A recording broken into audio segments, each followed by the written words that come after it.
Welcome to America's Day at the Races on a supercharged Saturday on the Triple Crown Trail in New York. Arctic Arrogance has come up just short at his 2 Derby preps. Will the addition of blinkers change his fortunes in the Withers? The Derby and Oaks Trail continues down in Oldsmar, Florida. After outlasting Arctic Arrogance in the Remsen and Aqueduct, WNL heads south. Can he be as effective in his 3-year-old debut?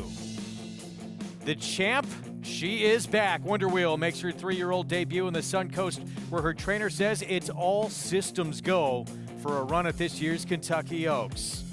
And in Hot Springs, Arkansas, 3-year-old fillies are featured sprinting in the Dixie Bell.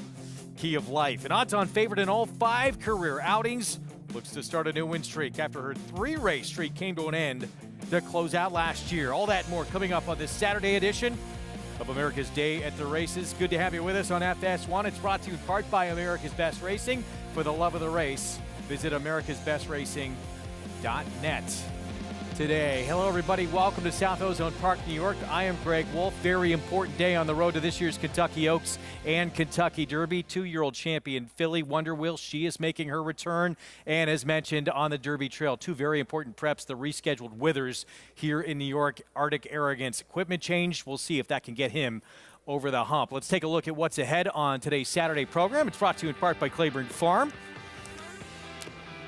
Races 9 and 10 ahead here in New York. The 9th is that Grade 3 Withers. 20 points to the winner to get into that starting gate for the Kentucky Derby on a fast track.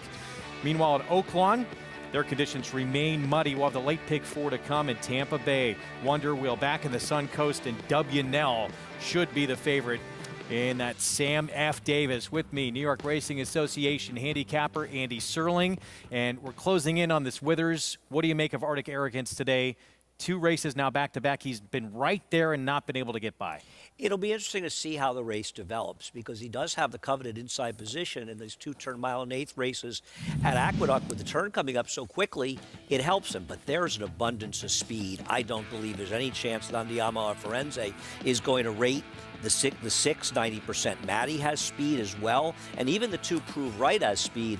So he's going to try to go and hold that position from the inside, because he's a horse that has never shown the ability to pass horses, and that's a bit of a concern. Spoke to trainer Linda Rice earlier. Concern for her. She said he does it fine in the morning. She's hoping the blinkers will help, but the pace could get hot, and it's going to be a very, very interesting race, and I think it's a contentious one as well. Yeah, and even more interesting, and we talked about it earlier on our other program over on FS2, drawn inside. What's that going to do to Arctic Arrogance? He's going to have to go. The blinkers were the suggestion of his rider, Jose Lezcano. It's our ABR race of the week rescheduled. It was canceled last weekend because of the frigid temperatures here in New York.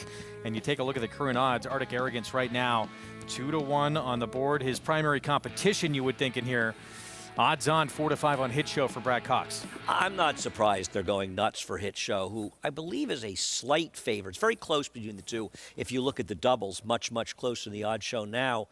I thought Hit Show was okay. I mean, he's the obvious sort of closer in a race full of speed. But I think he's going to have to improve to beat Linda Rice's horse, but he may get the setup to do it. All right, we'll get a look at the post parade in that field coming up in a moment. Meanwhile, Sam F. Davis out in Oldsmar, Florida. Grade 3, 1/16, and the horse who beat Arctic Arrogance in that Remsen. WNL getting set for his 3-year-old return for trainer Danny Gargan. Let's go live to the track. Check in with Acacia Clement for more. Hi, Acacia.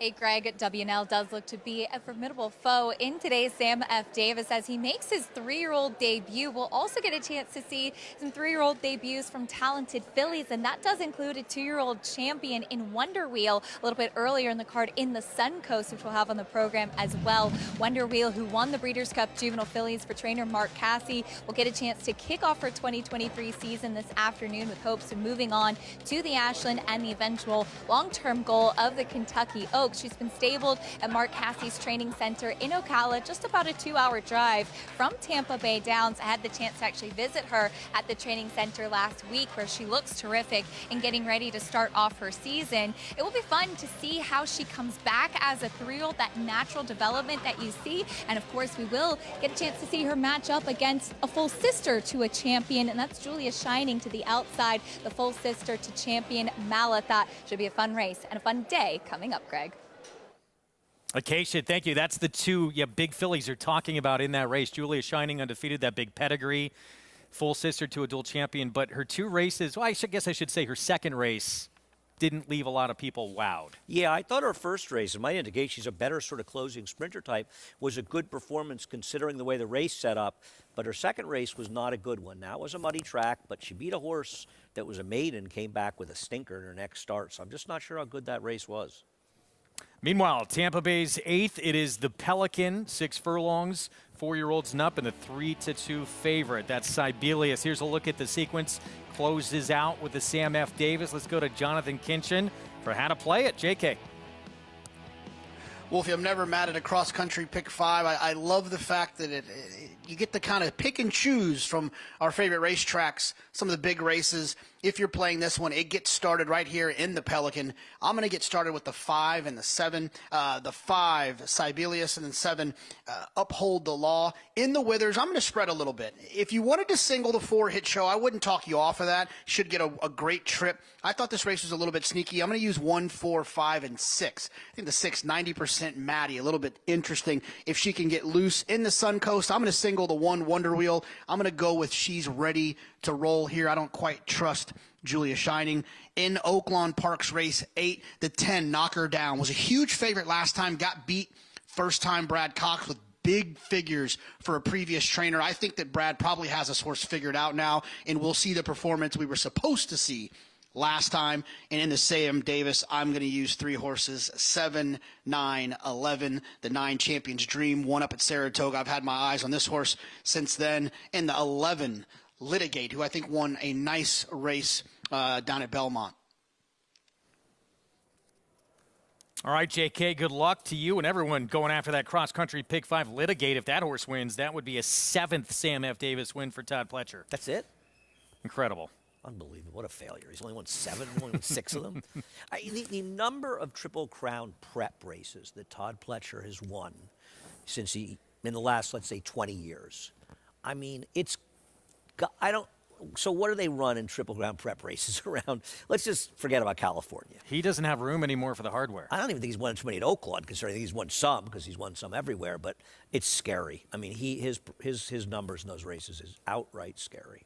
8 minutes to post, right-hand side of your screen for the Grade 3 Withers on the road to the Derby right now, live at Tampa Bay. Start of this cross-country pick 5. So here we go, 6 furlongs in this Pelican. The 5, Sibelius, obviously brings a big resume in here. Was very good in his recent starts. He is the horse to beat. I didn't disagree with the public. I think the 3, Willie Bois, was a little interesting as well. Sibelius, the 5 Grade 3 winner last time out, closing in on $500,000 in earnings. Jason Beam, the call with the Pelican from Tampa Bay. Nice lay. Angel Suarez going to complete the line.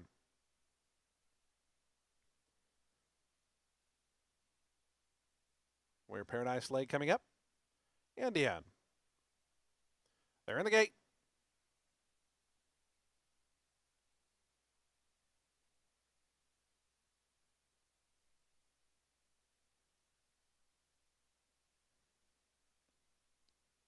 Looks like number 8, Absolute Grit, acting up a touch, settles down. And the race is on in the Pelican Stakes. Gatsby showing good speed. Dr. Oscar between horses driving through, and Dr. Oscar up to Sea's command. Sibelius and No Kano toward the inside. They're out second, third. Gatsby is close up today in 4th, only 2 off the lead. Another length back to Willie Boy, who's out in 5th. Absolute Grit moves up alongside of Upheld the Law, who got shuffled back a spot there. Then comes Paco's Pico. It's 2 more back to Where Paradise Lay, and another 3 back to Morgan Point, who's the trailer. They are going at it up front. Dr. Oscar on the outside of Sibelius, 21-2. For a sizzling opening quarter mile. To the far turn they go, Sibelius and Dr. Oscar. Those 2, 1-2. They're 2 clear of Gatsby, who gets a nice trip in behind in 3rd. 2 more then to Absolute Grit. Willie Boy is back 5th right now, about 4.5 off the speed. Then comes No Kano. Uphold the Law, trying to get going, is 7th right now, and still about 8 or 9 lengths off this battle up front. Sibelius between horses, Dr. Oscar. Here's Gatsby looping up out 3 deep as they spin into the stretch. Sibelius cuts the corner just in front of Dr. Oscar. Gatsby down the outside from 3rd, still has to make up a length. Then comes Absolute Grit. Willie Boy, late run from Paco's Pico. Final 16th to go. Sibelius trying to fend off Dr. Oscar, who is game. Gatsby is back in 3rd, but Sibelius keeps on finding Sibelius. Going to go on to win it here. Dr. Oscar, good 2nd. Gatsby 3rd. Absolute Grit finished up in 4th. The final time for the 6 furlongs, 108. 6:10 finish. Sibelius game to the wire. Yeah, he and Dr. Oscar were a pair around the racetrack, and he was just able to outgame the long shot. Another nice performance by a cool horse. Road to the Kentucky Derby. Here we go. Post parade, Grade 3 Withers, and here's Arctic Arrogance. Back-to-back runner-up finishes and 2 Derby preps. It feels like there's enough speed that he's not going to be in front, but with that rail position, he may be able to use it to his advantage. Big long shot here. Prove right for Jimmy Chapman. Who's looking to win his second stakes in the card. This one, unlike the other, would be a massive upset. Yeah, had an impressive sprinter and win the Jimmy Winkfield earlier. Here's Jung Frau, who got a win via DQ. Has never finished first, lost a horse that came back to lose at a short price, but the Mott Barn is firing on all cylinders. Brad Cox, Manny Franco, even money favorite hit show. He is wildly overbet because of the connections, and on paper, he's so obvious the closer in a race packed with speed. Here's the 5 general banker for Jimmy Ferraro. I think he's being ignored a bit. He's a closer in a race packed with speed. He was against the racetrack last time, had a little bit of trouble. I think he makes a lot of sense. 90% Matty comes in from Parks for Butch Reed. Feels like Jonathan Kinch and I both like this horse. Butch Reed is great stretching horses out to a route for the first time, and this horse is being unappreciated on the board. They're wrong. And has a lot of success bringing horses to big races in New York as well. Andiamo on Firenze, the speedster, so far has not had success stretching out. They've got to send him in this race to have any chance, and I don't even know if it matters. I don't think he's good enough or can get the distance. 4 minutes to post. Grade 3 Withers. You can bet all the action you see in the program today by getting signed up with Naira Bets. The offer, that $200 deposit match sign-up bonus. New members punch in that code there, match 200 at NairaBets.com, and bet any track, anywhere, anytime. You're good to go. Let's check in for the first time on the program with Maggie Wolfendale. Thanks, Greg. And while I do think that Hit Show is a winner here, a likely candidate to take this Withers, let's check in with the second choice. That's Arctic Arrogance, the New York bred. For such a big horse, it's kind of shocking that he is and has appeared to be easily intimidated by his foes. So I like the short cup cheater blinker going on him today. Now, this is by far the most fit he's actually looked, which is something Linda Rice has cited as his problem, keeping the weight off him. So we'll see if those blinkers turn things around. Young Frau, he's the son of Arrogate, and Arrogate, as you may well know, did have take a while to get to the track and took a while to really get good later on in his 3-year-old years. So I'm banking on that his progeny tend to do the same. And I think this horse gets better with distance, gets better with experience, like what I'm seeing from Young Frau. But possibly the horse that looked best in here is number 6, 90% Maddie. Could project to be one of those early pace setters here. Was definitely one of the most sharpest horses in the preliminaries. But what a big, good-looking son of Wigelia. He certainly won the looks contest. We'll see how that plays out on the track, Greg. Maggie, thank you. How aggressive are they going to be with this Park Shipper, the 6? I think it's a reasonable question because he does have an enormous amount of speed. Is he going to be able to get the lead? Jonathan thinks he has a chance. We'll see. I think he's good enough to win this race, and I think the public is getting it badly wrong with him. His trainer, first time going long in a route on the dirt, is 15 for 50, 30% with a 355 ROI. Let's go back to Jonathan, get his upcoming selections for the races ahead. JK. Wolfie, we're a little fast and furious here today at America's Day at the Races. Look, I really do. Andy talks about it. I think that 90% Maddie is interesting. This horse could be dead loose in here. The pace figures this horse has earned at Parks are blistering fast. You just got to see how he's going to handle going a little bit further. At Oaklawn Park Race 7, the 9 Silver Prospector for Steve Asmussen, I think is very interesting. And you can already tell from my cross-country pick 5, I'm a single Wonder Wheel. I'll also be looking at Wonder Wheel to bet. She might be an okay price to win because you got to think Julia Shining's going to take some money. Yeah, just with that reputation, full sister to the dual champion and filly that was just named champion 3-year-old filly, undefeated, so we'll see. Somebody who should have their vote taken away from them actually voted for Julia Shining, I believe, is the top 2-year-old filly in the country. That person should never be allowed to vote again. This is something, all 3 of us picking a 16-to-1 shot here, this poor horse. Wow. Butch Reed, 3 for 5 record, and the New York debut coming up. Let's look at the Kentucky Derby leaderboard. Of course, the Breeders' Cup Juvenile winner, waiting to make his 3-year-old debut for Town Pletcher Forte. We'll see W. Nell, Arctic Arrogance, who met to end their 2-year-old campaigns. Arctic Arrogance coming up here in the Withers. W. Nell we'll see in that Sam F. Davis. This is a board that will look a lot different when the number of horses currently in Bob Baffert's barn make barn changes and we start running preps where they can get points. Yeah, his horses, for those that don't know, not allowed to earn points to this point. Arabian Night, I would think most believe, is the most talented 3-year-old in the country right now. I don't know what to make of him. The one that Newgrange was, the one who won last week with 100 Buyer, got hurt. Cave Rock hasn't been working, so he's obviously not making the Derby. We'll see. I mean, I'm not going to anoint him off a sloppy track race where he was able to control. But There's Arctic Arrogance, the one stepped in, so blinkers going on at the suggestion of pilot Jose Lizcano. Linda Rice says the horse seems more aggressive and responsive with them. Will he be part of this early pace? Will he get pressure? A lot to work out from that inside slot. This is going to be a very interestingly run race today. I've been looking for this race since I looked at it before we canceled it last week. On the road to the Kentucky Derby, Grade 3 Withers at 1 1/8. Let's go upstairs. Chris Griffin, the call. Last to load. All in line. All set for the Withers. And they're off. Hit Show breaks well, so does Arctic Arrogance down towards the inside with Prove Right. It's going to be Arctic Arrogance to take him into that first turn, is up by a neck with pressure right to the outside from Prove Right. 90% Maddie is now going to tuck in behind those leaders. Now doesn't. Going to drift out 4 wide there as Andiamo a Firenze is up in the early mix. That's the leading trio. 90% Maddie is cornering wide around that first turn. Down at the rail is Hit Show. The 2 at the back are General Banker and just having to wait for room there. A tight hold on Jungfrau, who is the trailer. They work to the backstretch, and it's a pressured opening quarter for Arctic Arrogance. They went 23.53 for the opening quarter mile. The big long shot Prove Right is right there to the outside in second. Andiamo a Firenze is stalking from third. Hit Show is saving ground to the inside as General Banker starts to move forward in between horses. Is challenging for that 4th position with a wide run still. 90% Maddie. Jungfrau is the trailer. Now 7 lengths off the front end of Arctic Arrogance. Arctic Arrogance went a quick 48 seconds flat. Half-mile time, Prove Right has been there the entire journey. Andiamo, a Firenze, and Hit Show is moving through to the inside, and here comes the run from Hit Show. Had some fractions to run into. It's Arctic Arrogance who's got the lead. Hit Show is making this big move, but nowhere to go. Hit Show is just crying out for that room as Prove Right starts to back out of it. Andiamo, a Firenze is still in the mix as well. General Banker is trying to run on.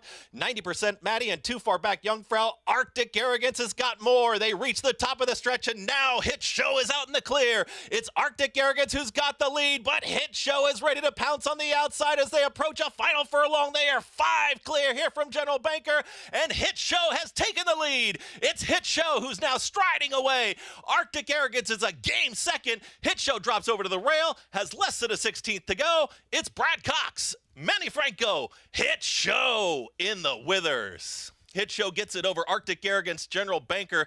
Then it's going to be tight here. Andiamo a Firenze over Prove Right in 1 minute 54.71 seconds. Hit Show waiting for room. When he got it, he dominates here in the Grade 3 Withers. Yeah, he could not have gotten a better trip here under Manny Franco. They were moving up front, 23-2 for the first quarter. At 1 1/8 here is absolutely blistering. And Arctic Arrogance ran a respectable race and finishing second. But when Manny was able to get that spot down the inside, just waiting confidently for room and got through, it just seems like these Brad Cox horses, they deliver much more often than not. Hit Show delivers, gets it done easily as the favorites 1-1-2 with General Banker picking up the pieces. As it turns out, with a horse like 9% Maddie, you can't rate horses like that stretching out. He didn't do any running. And boy, Jungfrau, I mean, he seemed to be almost eased in the air. He never lifted it up. I don't know if something went wrong or not, but he was way back. 4-1-5 finish. Hit Show now 3 for 4 for trainer Brad Cox, owned by Gary and Mary West, and Manny Franco aboard. It's the 6-5 favorite in the Withers. And Arctic Arrogance from that inside post sort of had to go and went a little bit faster probably than he wanted to. Yeah, I mean, listen, he's a pretty quick horse and stretching out. He's a very nice, respectable horse. He's just not quite at that upper level, those horses. But listen, you're talking about a horse that's already made over $300,000. He's done pretty well for Linda Rice. And listen, Hit Show, he's got some big shoes to fill. Horse who won this race last year, he won the Preakness. Back at Tampa, Cross country pick 5 begins with Sibelius. Now back-to-back wins. He won a grade 3 the last time he was seen on the racetrack, and now he's over $500,000 in career earnings. Yeah, he is a really neat horse. He's just gotten really, really good. The only bad race in his recent resume was that race in the Phoenix, but he's been running well. And he was coming off a graded stakes win. Formful beginning to the cross country pick 5. Sibelius at 8-5. Hit Show is a 6-5 favorite. Brad Cox, his latest Derby contender. Hit Show passing the test, acing the grade 3 Withers. We'll be back right after this.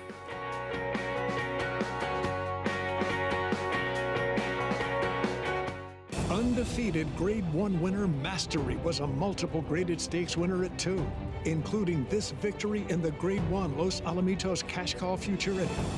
On the track, his recent top runners include these star performers. Surprisingly down the outside, Scottish Star here, surprisingly surging on the outside, surprisingly. It's Midnight Memories who takes the lead. Midnight Memories, much the best in the Zenyatta. Mastery, standing at Claiborne Farm.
We're back on America's Day at the Races program, brought to you in part by legendary Claiborne Farm. 100 years of doing the usual unusually well. Derby prep from New York in the books. Grade 3 Withers goes to Hit Show, who's now won 3 of 4 career starts for trainer Brad Cox. This horse got an absolutely perfect trip, and they just knew that he was going to, but he was the closer in a race filled with speed and got it done. Be interested to see. I mean, I believe this is the only route race on the card. The track is played pretty slowly to see what kind of number it comes back, but we'll see if Hit Show sticks around, and we'll see him in the Wood Memorial. Arctic Arrogance General Bankers 2nd and 3rd. Let's head downstairs to Maggie. Here with winning rider with those Gary and Mary West Silks on, Manny Franco. And Manny, wow, what a trip you were able to pull, saving every inch of ground. You got the fractions too to close into. Yeah, I mean, the horse did everything. The horse broke so sharp. The brake was smart.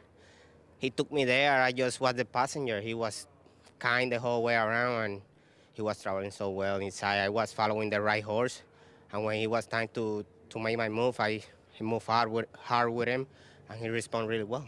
Did you get on him in the mornings? Because I know obviously this is a rescheduled Withers, and were you on him to give him a little maintenance breeze? Yeah, I had a chance to work him last week. I think that's helped a lot too, because I get to know him and work out great. Combined with the performance today, what do you think about him? Obviously, 9 furlongs was no problem. Seemed like there was more left in the tank too. Yeah, definitely. I mean, I think the much distance, the better for him. And I think in right hands right now with Brad, so he knows what to do with his horses, and I'm just glad to be part of this win. Let's hope you stay on him. Yeah, hopefully. You gave him a perfect ride. Congratulations here with this Withers win, Manny. Thank you, Maggie. All right, Manny Franco with a hit show. They were the hit and the stars of this Withers, Greg. A lot of dirt caked on those goggles of Manny Franco. He had to wait for his opportunity to get through. When he did, it was over. I'm going to disagree with Maggie a little there. I think the way Manny's riding, Brad Cox should hope that Manny Franco continues to ride. I would agree. I mean, he's been riding sensationally. He could not have given that horse a better ride in there. He had the goods, and you have to have the goods to get there, but Manny made sure he wasn't going to lose because of the ride and the way Manny's riding. And I really think he's starting to get that confidence. And in a lot of ways, I wonder if that was the one thing he sort of needed to move into the upper. Would you say totally different rider than when we saw him on that path with Tis the Law? Yeah, I think he's getting the confidence. He's getting better mounts. I mean, he and John Pana got together as agent, have just done a great job together, and he's ridden a lot of horses for Chad Brown. He's just got more and more confidence. He was always a very good rider, but now he's got the confidence to go along with it. He's riding aggressively, and he's making the right move, and I love to see it. Man, he's just a terrific guy, and I'm so happy to see him doing well. And real quick, to wrap up on Hit Show, I know you want to see the figure coming back, see Sure. what kind of number he got, but what do you make of him going forward? I think it really matters how the race comes up and you look at different speed figures and stuff. Because obviously, May's right. He's a horse going to have no problem with distance. But the question is he going to be fast enough? There's a long way to go. We'll find out more and more about these horses with time. All right, we're going to head back to Tampa. We just saw Sibelius, impressive. Up next, 2-year-old champion filly. There she is. Wonder Wheel back for her 3-year-old return for trainer Mark Casse. He has said the Suncoast here, then hopes to go to the Ashland, and then on to the Kentucky Oaks. Listen, you always want to point to the big races, and she belongs. She's had that success at Keeneland, so no surprise that that Mark wants to go there, and we'll see. It'll be interesting. Hoosier filly making her debut as a 3-year-old next year. We're all next week. Excited to see how she does for Tom, sort of the house horse for us. And there's other horses around as well, but she, the champ, she's the one they have to beat for now. Yeah, right now, she is 1-2 on the board. Not a big surprise here. We're back at Oaklawn, race 7. Is coming up, an allowance optional claiming field, 2-turn mile ahead. And the favorite here, Paul LaDuca, Silver Prospector, who's won over $1 million in his career.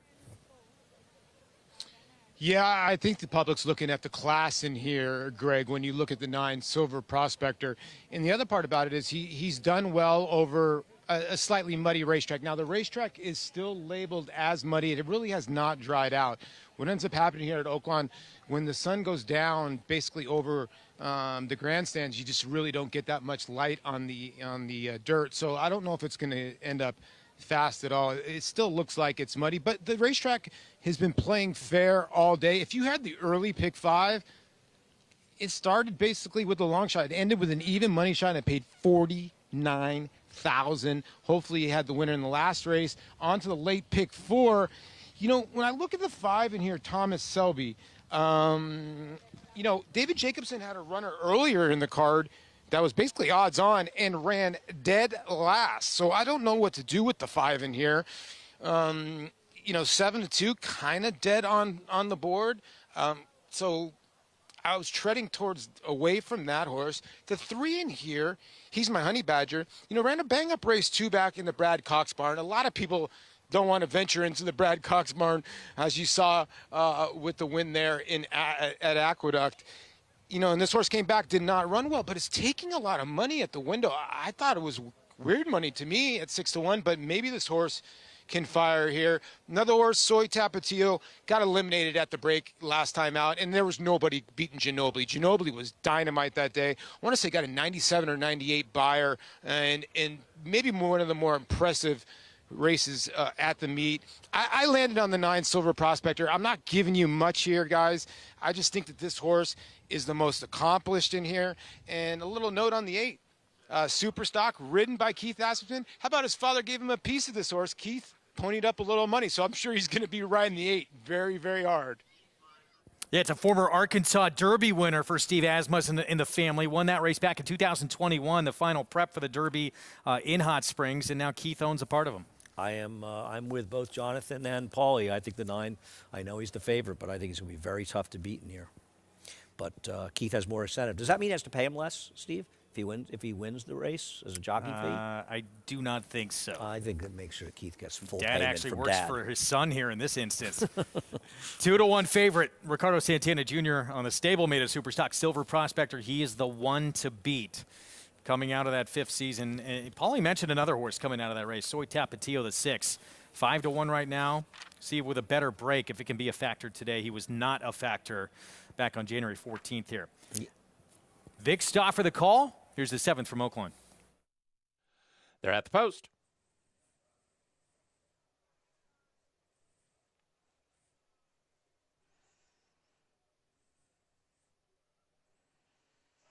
They're off. Tut's Revenge and Silver Prospector with Super Stock to the inside. Background is sent hard. Thomas Shelby off the pace today. Then to the outside in Spa City, and the trailer is Soy Tapatio. Background rides the rail to a short lead from He's My Honey Badger in second. Background leads at 3/4 of a length. Tut's Revenge is 3 deep in third. Silver Prospector close to the pace. He was 4 wide at the clubhouse turn, and he's only 2 from the front with just inside of him Thomas Shelby. Then it's 3 back to Arkansas Derby winner Superstock. At the back of the pack are both Spa City and Soy Tapatio as they head up the backstretch. Background and He's My Honey Badger. Background ahead in front. He's My Honey Badger second, a half length to Tut's Revenge in third. No excuses for Silver Prospector. He's in perfect striking position. Will be 4 wide on both turns, but he's within 2 of the front. Then comes through from the inside Superstock. Between horses is Thomas Shelby. Back of the pack still Soy Tapatio and Spa City. Around the far turn, finish line is the 16th pole. Background, He's My Honey Badger. And to the outside, here comes Silver Prospector. And Silver Prospector could be the new leader at the top of the stretch, and he is. Here is Silver Prospector to quickly open up a 2.5 length lead. Soy Tapatio is rallying from the back of the pack, so is Superstock, but Silver Prospector has the jump. He's now 150 yards from home and leads by 3. Superstock is second, then Soy Tapatio and Thomas Shelby. Silver Prospector, Superstock, Silver Prospector. Yes. Silver Prospector won by 4. Superstock makes it Asmussen 1-2, Soy Tapatio and Thomas Shelby. Silver Prospector, Superstock, yeah, Asmussen Exacta in here in the class of the field gets the win. I mean, this horse was about a week the best. It was a fast pace. He was wide the whole way. Crushed it. 5-2 was an overlay. I think Jonathan singled him in his cross-country pick 5, by the way, I believe. Back to Tampa and the return of 2-year-old champion filly, Breeders' Cup Juvenile Fillies winner Wonder Wheel, who did it a very different way, winning that race, coming from off the pace. Yeah, and it's a real feather in her cap, the fact that she showed an ability to race in such a dramatically different style, right? She was able to control up front at a moderate but fair pace in the Alcibiades, a race that was pretty much dominated towards the front end, but a totally different story last time. I had liked Leave No Trace, who was like 25-1. I thought she was home top of the stretch, and Wonder Wheel just smothered her in there. And it's funny, I was talking to Jose Lezcano, who rode Leave No Trace, and he said, yeah, I turned for home. He said, I was feeling good, and then she just blew by me. 4 for 5 in her career, Wonder Wheel. Here's Opus 42 at 13-1. Yeah, I ran well last time, but going to have to take another step forward, maybe. Florida bred, Charlie's Wish. Another horse that improved last time out, beaten just a nose by Opus 42. Let's see if those horses can legitimize that race. Ian Wilkes filly by Empire Maker. Champagne Calling broker maiden last start. Love Ian, but this horse is going to have to really improve with distance. Dreaming of Snow. She is quick. I don't believe this horse is going to relish the distance.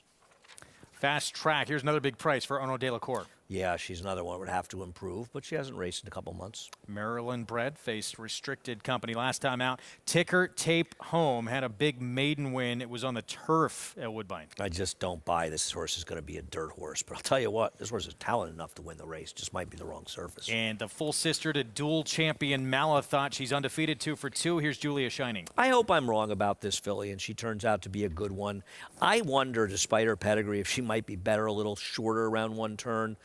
We'll see. Maybe it was the wet track last time, but I did not like her Demoiselle one bit. 5-2. She's the second choice on the board, but all eyes on the 2-year-old champion filly, Wonder Wheel. 3-year-old debut coming up on her starting point to get to this year's Kentucky Oaks for trainer Mark Cassie and DJ Stable, the Suncoast, with the champ when we come back.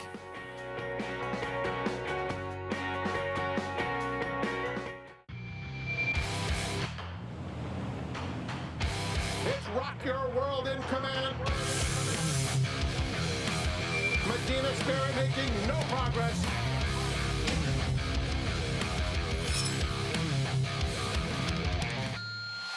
And it's going to be Rock Your World to take them all the way in the Santa Anita Derby. He's undefeated and wins by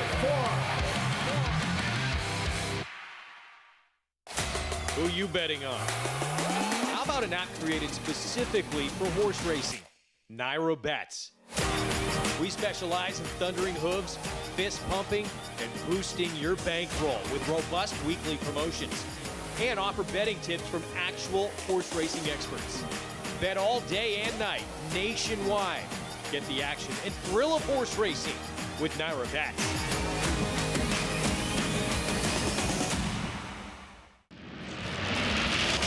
Very powerful colt, very square and behind, carried a lot of muscle, a lot of strength. Obviously bred and raised at Windstar, which is a great sort of advertisement for them and the stallion that stands there. Constitution himself has really good physiology. I mean, he was impressive on the track. He had the physiology himself to be successful, and it seems like he's putting that into his foals. I actually loved him from, the first look I saw him. Big, strong horse, great strength about him, great mind, great athlete. Racetrack Television Network brings you every race, from every track, on every screen, every day. With monthly packages starting as low as $5, RTN gives you great value and access to more live HD streaming and race replays than anyone. Visit RTN.tv today to sign up and watch on almost any device, including Roku and Amazon Fire. RTN has packages that start at $5 per month.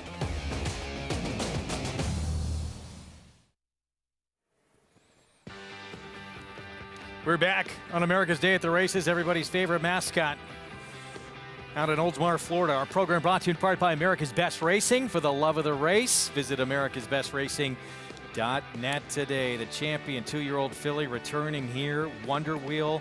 And I guess a question, too, what are going to be her tactics in this race when she came from off the pace to win that Breeders' Cup Juvenile Fillies? She has great speed, though, which had been her MO in the past. Let's go to Acacia Clement for more.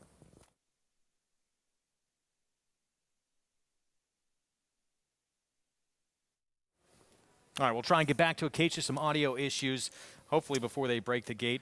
What do you think they do here, fact that they have drawn the rail with Wonder Wheel? Well, I think they'll look to be forward. Now, you would think that the 5 Dreaming of Snow is going to be aggressive and is going to go maybe even Opus 42, but I think she'll look to hold that position.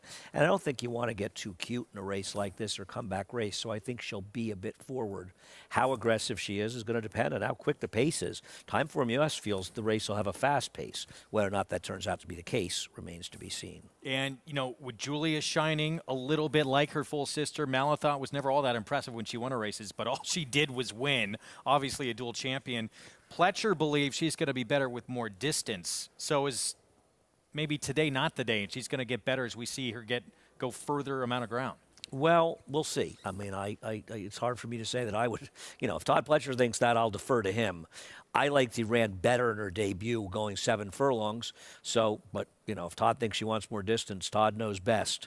We'll see. Maybe she just didn't like the slop last time because she won, but it was not a good effort. Visually impressive in her debut. She got a grade 2 win. Start number 2 that was not quite as visually impressive, but is not cooled how much attention she's taken on the board with that big pedigree here. Louise Saez will ride. She has the outside post.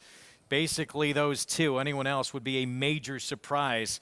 Prep for the Kentucky Oaks. 2-year-old champion filly Wonder Wheel from the inside post. Her 3-year-old comeback race. Let's go to Jason Beam for the call.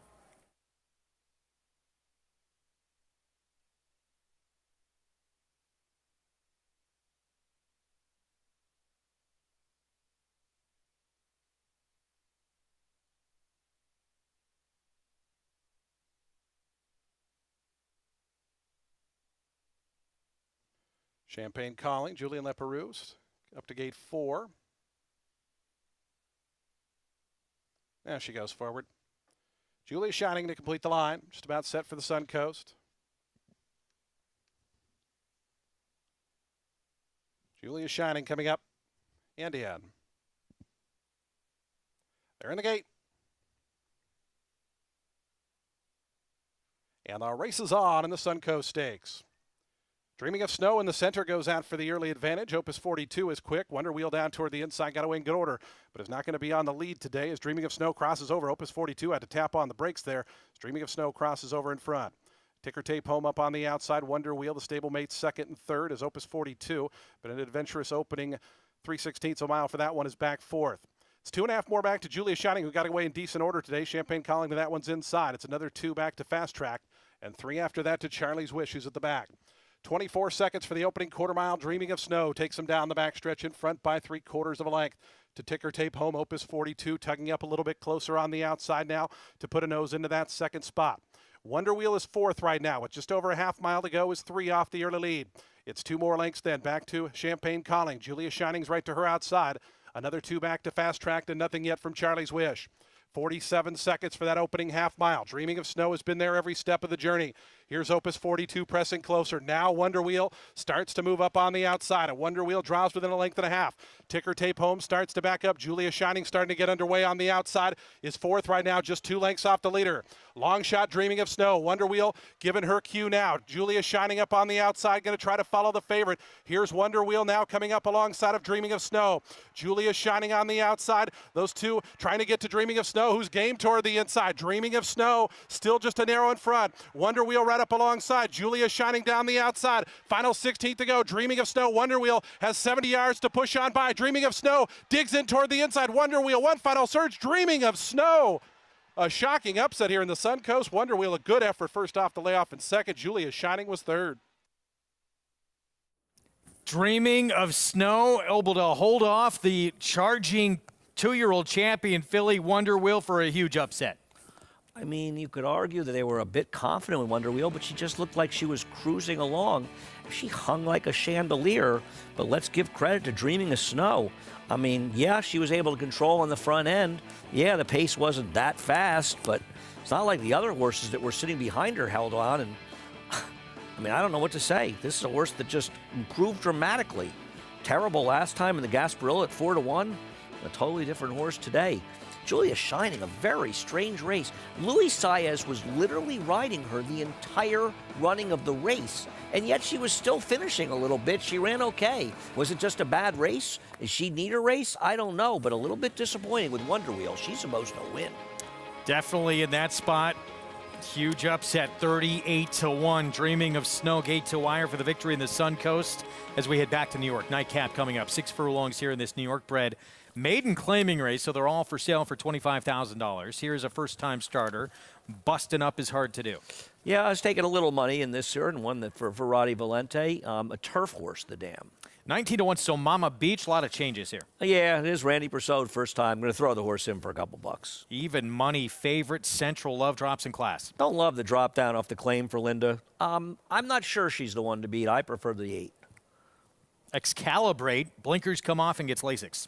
I know Mira Shockley's had some good winners lately, but this horse doesn't appear to be able to run. MC Double R, a new gelding. Yeah, she's taking some money. I'm not exactly sure why, to be honest. 7-2. Ralph D'Alessandro with 4 eyes. Eric Cancel rides, big drop. Hard to know exactly what happened last time, but this horse's prior races make this horse the horse to beat, dropping down to a maiden claimer first time. Here's Lieutenant Sam, Jason Cuellas. He's been making quite an impact here in New York. Did improve a little bit last night, a distant behind a runaway winner. Nice appearance from the 9. Hasn't done much running, though. Here's Milagroso. Matty Olver had a win the other day. Finished just behind Lieutenant Sam last time out. And Cam Duke, Abner Adorno, outside for Jimmy Ryerson at 8-1. Yeah, I guess this horse is probably somewhere around the 3rd likeliest winner, a distant 3rd behind Mama's Gold in that runoff race. 4 minutes to post here in the nightcap. Now 4-5. Favoritism on Central Love, who was a beaten favorite against a little bit tougher field last time out. Let's go back to JK. Yeah, guys, like I said, a little fast and furious here, so I'm going to throw 3 picks at you here. Look, in the nightcap at Aqueduct, I wanted to do something other than the 4 Central Love, but I just couldn't. She's just better than these horses. Feels like the type should be able to get the job done. If someone else wins, I promise you, I couldn't have told you who it was going to be. Oaklawn Park Race 8. I singled the 10 knocker down in that cross-country pick 5 that just got beat by a nasty nose in that Wonder Wheel race. But I think the 10 knocker down is very live in here. Odds on last time, first time with Brad Cox, after running very fast numbers with a quote-unquote lesser trainer. I think we see the real knocker down this time around at Oaklawn's race 8. And then in Tampa Bay, race 10, the Sam Davis. I'm going to go with the 11, Litigate, towards the outside. That would be Todd Pletcher, and again, that would be a 7th win in that Derby prep for Pletcher as we get back to the favorite here in New York. Yeah, I listen, I understand why she's the horse to beat, but I think there's a very clear other horse in the race. This horse that Linda claimed for $40,000 back in November, and it's taken her 3 months to get back to the racetrack. Not a very good effort, though it was a track that was kind inside speed, particularly speed last time. I prefer the 8 Four Eyes in here on the drop down, though I picked her and I'm betting her. Let's go back to Maggie. Taking a look at a first-time starter in here, busting up is hard to do. I like the appearance of this horse. A lot of time, Michelle Nevin's horses just look as though they need the proverbial raise. But in this spot, no, maybe can't run at all, but looks fit, ready to go, bigger, good-looking type. I think he's a bit interesting, as Andy pointed out, taking some nibbles. Four Eyes is going to be the pick in here. Drop down. I'm hoping he just didn't want any part of a mile. Maybe breathing is a little bit of an issue because at the quarter pole, Eric Cancel just wrapped up on this horse. Looks the part, looks strong behind the saddle. Like what I'm seeing from Four Eyes will be the pick, though I'm a little bit scared of number 11, Cam Duke. He did chase that runaway winner, but I know this is the 7th start of his career, but he's finally starting to develop a bit more, just more defined, more athletic, has a great coat to him as well. I think he is certainly a viable alternative. Greg? Maggie, thanks. So both Maggie and Andy with this one right here, the 8 Four Eyes, 3-1 on the board. I don't know. I wear glasses, so I know why I picked him. I don't get why Maggie likes him. I mean, this horse just makes an enormous amount of sense. Obviously, something went wrong last time, as Maggie said. Eric wrapped up on the horse when beaten. And all the other races, the figures are as good, if not better, than the figures Linda's horse ran. This horse is dropping in first time for a tag, and I think people are just overly concerned about the effort last time. If he is able to run back to those other races, I think he's the horse to beat. Now, he's 5-2 now. It's not like he's any great price chance. Getting shorter and shorter here, but still odds on Central Love, beaten favorite last start. They're getting the gate. Getting a little dark around here, Greg. Beautiful day. I'll take it. No, it's been a beautiful day. Good racing today. Interesting races. Good luck if you're alive in the pick 6. Still have the Sam F. Davis to come from Tampa Bay with W. Nell, the Remsen winner, to end his 2-year-old campaign. Here's a first-time starter Maggie gave a little nod to. Busting up is hard to do. Michelle Nevin, first time from the rail, tough position. We'll find out. As you had mentioned on our earlier program, when we were on FS2, final day of the bug and weight allowance for this Eclipse Award winner is outstanding apprentice Jose Gomez on the one. Last ride as an apprentice. I would think with Roddy Valenti, if this horse could run in this field, he'd be a lot shorter than 9-1. Roddy's not only an important owner in the game, but he's been known to bet $1 or $2 or $3. There's the one of the reasons we love him. Even money favorite, that 4 stepping in line, Central Love, Jose Lezcano. Linda Rice owns this 3-year-old as well. We're set for the nightcap from New York. Let's go to Chris Griffin.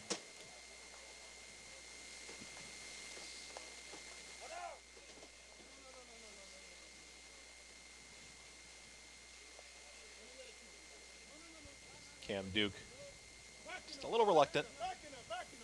Goes in. All in line. All set. And they're off. Speed to the outside from Cam Duke. Lieutenant Sam is also in the mix with MCRR. At the rail is busting up is hard to do, and also in that early mix is going to be Central Love. 5 across the racetrack here. They line up on the front end. Further back in the field is Excalibrate, who's now in 6th. It's followed by Four Eyes to the outside. It's a wide run here for Milagroso, and the trailer is So Mama Beach. It's a pressured front end. Cam Duke has got a neck in front. It's Cam Duke who takes him into the far turn. They went 23 seconds flat for that opening quarter mile. Lieutenant Sam is in second. Busting up is hard to do. It just had to back out of there. Has lost some ground. Central Love with the same there. MCRR is trying to make up some ground from 5th. From the back of the field, Trying to put together a rally is Four Eyes and Excalibrate as they reach the top of this stretch. A quarter-mile left to go. Cam Duke and Lieutenant Sam, they're the two leaders. It's Cam Duke, who's well out in the center of the racetrack, is up by a length and a half. Lieutenant Sam continues to chase here from second. Busting up is hard to do. A late run here from Four Eyes from the back of the pack with MCRR. Cam Duke is just striding away and now opening up on the field. Cam Duke is up by 5-6 widening lengths with a 16th to go. It's going to be Abner Dorno and Cam Duke. They will win the finale easily. It's all Cam Duke. Four Eyes up for second, Lieutenant Sam, and Central Love in 1 minute 13.69 seconds. Cam Duke dominant to close out the card on this Saturday afternoon here in Aqueduct. Yeah, third likeliest winner. Looks like the only winner and the only horse in this race. Reasonably fast first early quarter. Just dominated. I mean, absolutely dominated. Central Love was dreadful. I think maybe finished fourth. Kind of a suck-up second for Four Eyes. But Cam Duke and Howard the best in here. Nice to see Jimmy Ryerson get the win. And Jose Gomez, we wish him the best of luck going forward. Now a journeyman rider after today's last race. Gets tough when you lose that weight allowance. Cam Duke, long way back to second. Suncoast at Tampa Bay Downs on the road to this year's Kentucky Oaks for 3-year-old fillies. This was a shocker. Dreaming of Snow, 38-1 gate-to-wire winner, holding off Wonder Wheel. Yeah, I don't know what to say. I mean, this is quite a hang job by Wonder Wheel. I mean, she looks like a lead pipe cinch right here. But give credit to the winner. Just kept grinding it out and grinding along.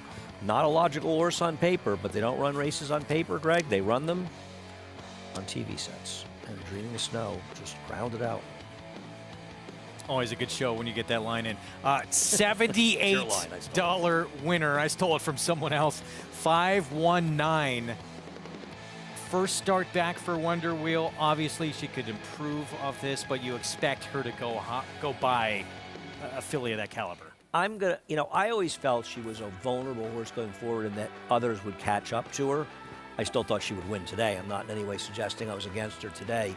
But I'm sorry, you've got to win races like that when you're the returning champion, and I'll be looking to play against her going forward. A lot of people knocked out of that cross-country pick 5. Oh, yeah. With that, Wonder Wheel was a single for most in there. Let's go live to Oldsmar, Florida with Acacia. Pilot Tyler Gaffalione. Tyler, I know this is always the tough part, but your filly, she tried every step of the way. Can you talk me through the stretch there? Yeah, it's always disappointing. You want to come out and show what she's made of, but today's not the end goal. We have bigger things down the road. She came out, she put in a big race. She got a little tired on us today, but we kind of expected that. She pulled up great, so all systems go forward. The winner wired the field today. You made the decision to come up from off the pace. Do you think we may see her use some of that speed, or do you think that coming from off the pace is just a new style for her? It just seems like she's not jumping out of the gate as quick. She's a bigger filly now. She's almost 17 hands, so she just kind of takes a little bit to get going. We appreciate it, Tyler. Thanks a lot. Thanks so much, guys. Tyler Gaffalione with Wonder Wheel. Looks like bigger and better things down the line, Greg. Taking it pretty well.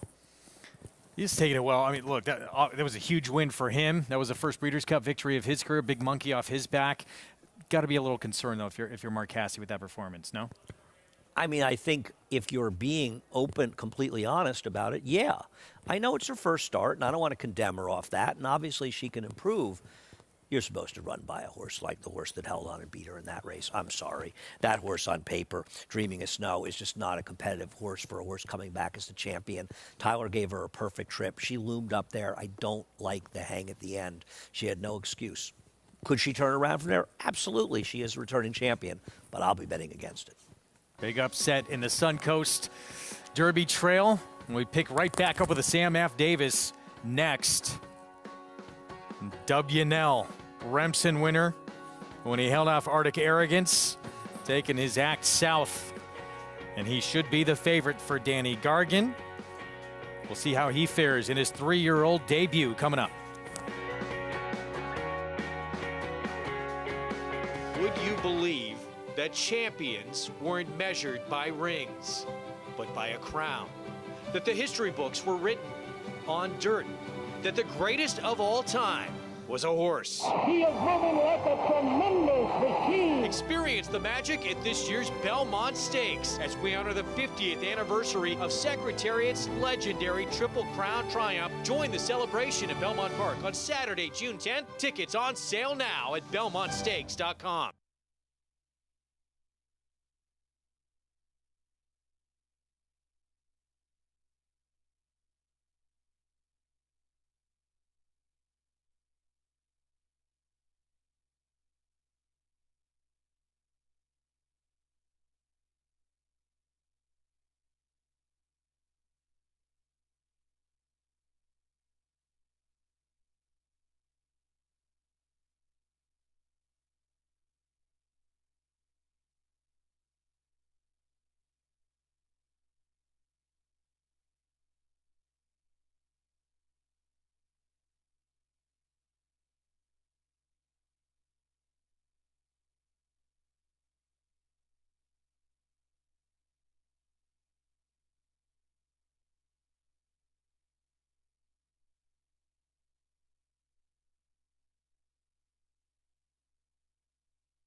We're back on America's Day at the Races on our FS1 coverage. Good to have you with us. It's brought to you in part where you can play all the action at Naira Bets. Bet any track, anywhere, anytime. Go to nairabets.com.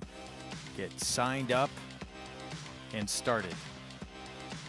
Three-person crew now on the desk here with the Sam F. Davis still to come.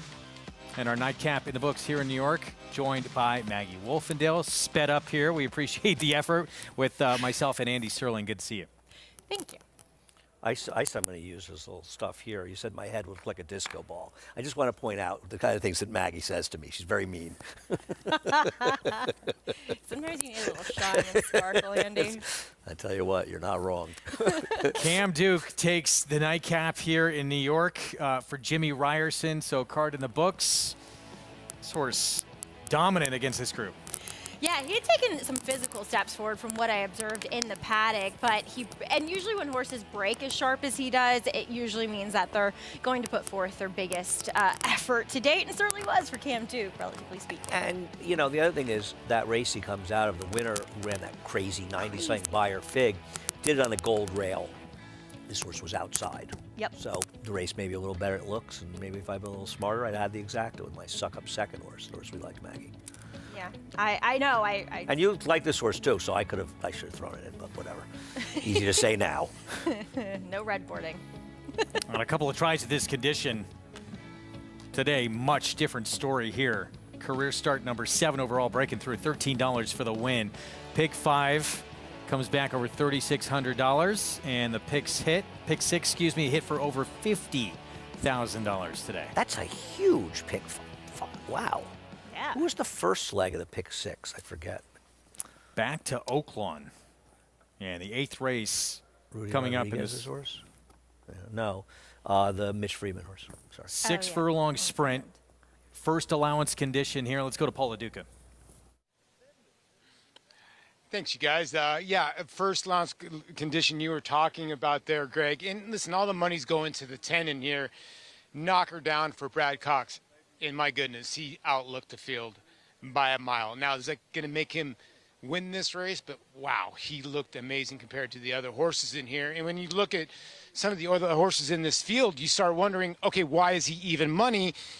And you're just trying to knock him, and then I go to Uncle Buddy, the 5. Right now, your third choice was second choice. This horse has been beaten at 10 cents on the dollar, 70 cents on the dollar, barely won at 40 cents a dollar a pen. David Jacobson has had 2 horses that have been bet here. One has run last and one's run 4th. Can't get on board with that one. You look towards maybe the 2 in here, Absolute Chaos, honest type horse. But, you know, is he good enough? He does have some good races to go to, and he does have some decent speed. I thought he was a player in here. And ultimately, you know, if I'm going to go with the 10 in here, I think the 10 is going to be really tough to beat. The 3, Ultimate. Did I use Ultimate twice? Sorry for the pun there. But, you know, Kylie Jordan has gotten along with this gelding. This is a horse that 2 starts back came rolling home. Last time out ran against Gunite. Gunite absolutely blitzed that field coming home. So I think Ultimate can maybe swallow up a nice little second and be coming rolling late. But they're going to have to. The way the horse looked on the racetrack, they're going to have to run to beat the 10 here. Paulie, thanks. 4 to 5. Knock her down. Horse who was sold for $2,600, has made over $250,000 in his career, and has kept some pretty good company of late. We get back to Tampa Bay, Grade 3, Sam F. Davis. Derby preps continue. And a look at WNL, the 7 there, Grade 2, Remsen winner the last time we saw him as a 2-year-old here in New York. Looking forward to seeing WNL back in action. I mean, he certainly wasn't disgraced by the fact that Arctic Arrogance came back to run second yet again in our Withers today. But really looking forward to this guy and making his 3-year-old bow here. Yeah, I'm interested to see what he does. And I don't think you can say he's a wet track horse, because he ran a bigger Bayer speed figure on a fast track in his debut when he finished behind Instant Coffee. Well, remember what Danny Gargan said to me before this race? I don't think he likes the wet track. Right. Well, he still could be right. No, he can't. he can't be right. That ship sailed on that one. That doesn't mean, though, it doesn't mean he's a horse that freaked on a wet track. That's Danny Gargan said, look, he's trained great over any kind of surface, so he's not really concerned that it did not come up wet. Here's Worthington for Mike Maker. Yeah, we'll see what this horse can do trying the dirt for the first time. They're just taking a shot. Prairie Hawk, here's the 2, comes off back-to-back wins. Has been in 4-horse and 5-horse fields in his last 2 victories, and the heavy favorite did not show up last time out, and he just strolled along on the front end. Half-brother to Grade 1 winner and recent Pegasus World Cup winner, Art Collector, Classic Legacy, the 3. As well as the Mott Barn is going, this one's a stretch. He beat a terrible field last time, as evidenced by his 1-5 odds. Named after the great Rod Laver. There's a son of Bernardini, 21-1. Yeah, I mean, he's one that is going to have to step up his game to be competitive here, though. Groveland, 34-1. Actually, not that slow based on the figs, but did finish second last time in the prep for this. Here's the Florida-bred Classic Car Wash. Yes, going back to the dirt, did win by 8 the last time we saw him there, though against a much weaker field. 3-year-old debut for WNL. He's the worst to beat, but I think this one could be the one to do it. Champion's Dream. Yeah, I think he's an interesting horse stretching out in here. Ex-Danny Gargan. We'll see if Mark Cassidy can bounce back. Dreaming of Kona got a win via DQ in a stake.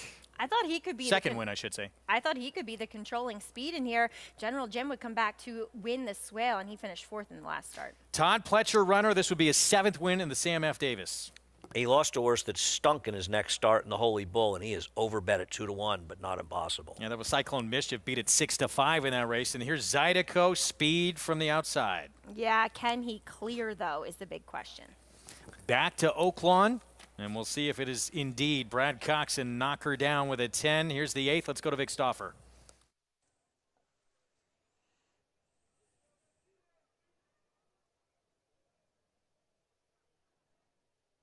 One of them towards the inside busted the gate open. I think it's Hoya Paranoia. If not, it's Ultimate. One of those two. Didn't get out, just knocked the front of the gate open. They're at the post.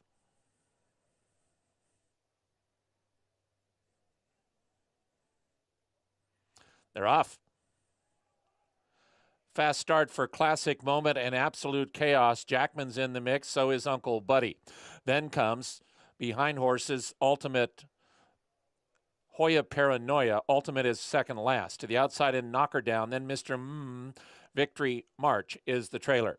So Absolute Chaos is the leader, just in front of Classic Moment. These two now match strides, a length in front of Uncle Buddy. Jackman is 3 wide, and outside of him, it's Mr. Hoya Paranoia, just in behind the leaders. He's got 2.5 to make up. Knock Her Down is 4 wide and 5 behind. He's just outside of Victory March. 3 back to Town Branch. The trailer is still Ultimate at the top of the stretch, and Jackman puts ahead in front.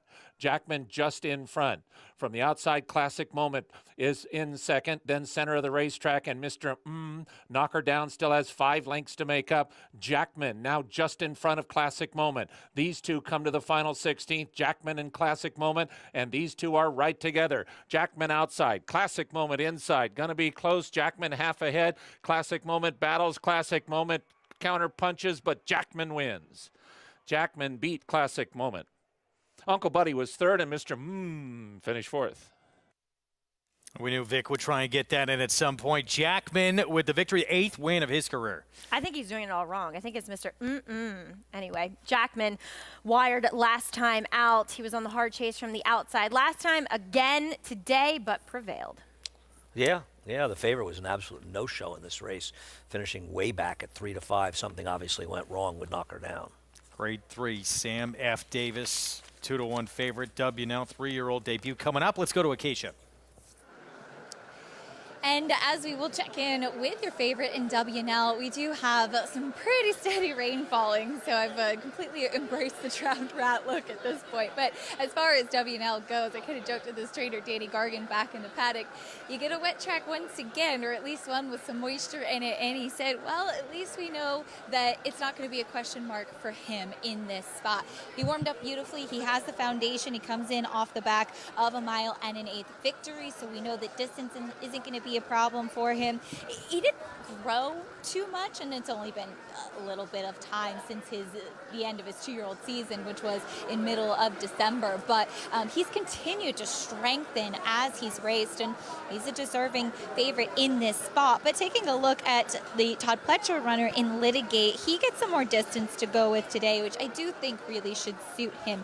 He has a very long kind of tubular type of frame to him. He has the look of a horse that will appreciate getting a little bit more ground on him as well. It's actually my first time seeing him in the flesh, but he was a little bit hot under the collar, so to speak, when he came back into the paddock, and it has cooled off dramatically with the rain in here. But they hosed him off. They tried to keep him calm back in the paddock, and he's been kept pretty calm on track by Luis Saez as well. I like him getting a bit more ground, and we'll see if he can improve stepping forward as Todd does, as you mentioned, look for his 7th win in this race. The number 2, Prairie Hawk, as Maggie alluded to, he hasn't beaten anything. He hasn't faced very many horses in his last couple of races. But I think that he's been handled very carefully by Safi Joseph Jr. coming into this race to get the foundation. And I've seen him do this kind of move before. The fact that he had those back-to-back wins at the mile and 40 last time, and 2 starts back as well, both here at Tampa. He's such a big, solid type of horse. He also strikes me as the type that probably needed to race into fitness and to get into his focus as well. He was one of the most convincing ones about a horse that just wants to get some more distance. He looked terrific out on the track as well. He has to prove it in here today, but we'll see what kind of trip he gets, and definitely facing the stiffest competition. Got a check mark out on the track in the warm-up that he got from Sammy Camacho, Greg. Acacia, thank you. Sun shining just about all afternoon. We expected to get some weather around this time, and it has come. 9-5 favorite, though, remains on W. Now, we shouldn't be surprised. Todd Pletcher with Litigate getting a lot of attention on the board. Do you like Litigate here, Andy? No, I won't be shocked if he runs well, but I know Cyclone Mischief might be an outlier, but he didn't run a step in his next start in the Holy Bull, and he did beat a pretty, promising, a horse they liked a lot, an Index Fund first time out. But I don't know, he just got completely outrun in the stretch last time. I guess he's not impossible, but skipping, still eligible for a first allowance race. But Todd Pletcher had said his last 2 breezes were so good, they said let's take a shot. Yeah, fair enough. I'm a little interested in a long shot here with lower profile connections, and in number 10, Dreaming of Kona. I mean, maybe he doesn't want to go quite this far, but at least he's going to be part of the early pace. Well, if he can clear, yeah, he can definitely win this race because of the way the track is playing. So I won't be shocked if that happens. I like the 9 in here, Champion's Dream, but I'm not strongly against. I don't think any of us are strongly against the favorite. No, absolutely not. I have special rooting interest for WNL as well, as the owners are good friends. If he can improve, Andy, off that figure he closed out his 2-year-old campaign with, yeah, it seems everybody's running for second. Yep, agreed. But doing it is another thing. We shall see at a different racetrack. WNL the 7, the 1 to beat. It's the grade 3, Sam F. Davis on the road to the Kentucky Derby. Let's go to Jason Beam.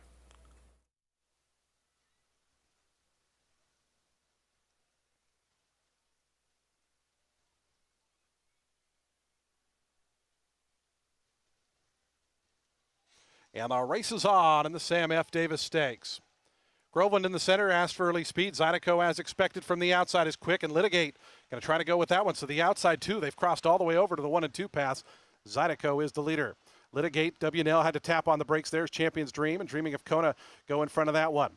It's another length then back to Groveland, who broke sharply but settles back 5th, but the top 5 only separated by 2. Let's break up 3 more then back to WNL. Worthington, they set up shop together. Right to their outside goes Prairie Hawk. Classic Legacy with 2 beat early on. Those are Classic Car Wash, and Laver is the trailer. 23 and 4 through this downpour. Zydeco, a long shot leader in front by a length.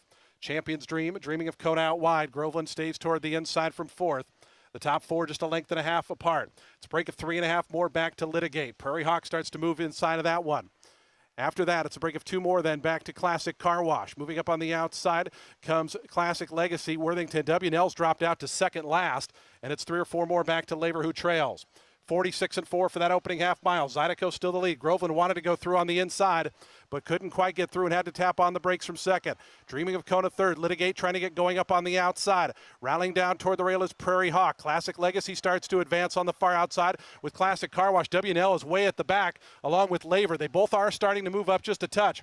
Zydeco still the leader to the top of the lane. On the outside, Litigate right up alongside. Groveland is just in behind. Classic Legacy continues to make up ground on the outside as Litigate comes up alongside of Zydeco. Litigate goes to the front. Zydeco back to second. Classic Legacy on the outside. Groveland up the rail. A final 16th to go, and Litigate's in front. It's Litigate with 50 yards left to go. Zydeco down on the rail. Groveland, Litigate still there. Groveland with one final surge, and Litigate going to go on to win it here. Groveland was second. Third ended up very close. Classic Car Wash, Classic Legacy, and Zydeco were all across the track. Third, fourth, fifth in the Sam F. Davis. Todd Pletcher, he nominated 8 runners to this race. This is the only one he wound up running, and now he adds to his record with a 7th Sam F. Davis win.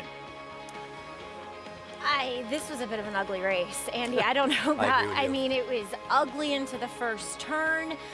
I'm not going to argue that Litigate ran the best race, but there were some interesting rides, interesting trips, and it seems as though the water has gotten into the track quite significantly. I don't know, maybe Acacia can let us, you know, obviously the last race is supposed to be on the turf, but it just seemed like some horses were struggling through it.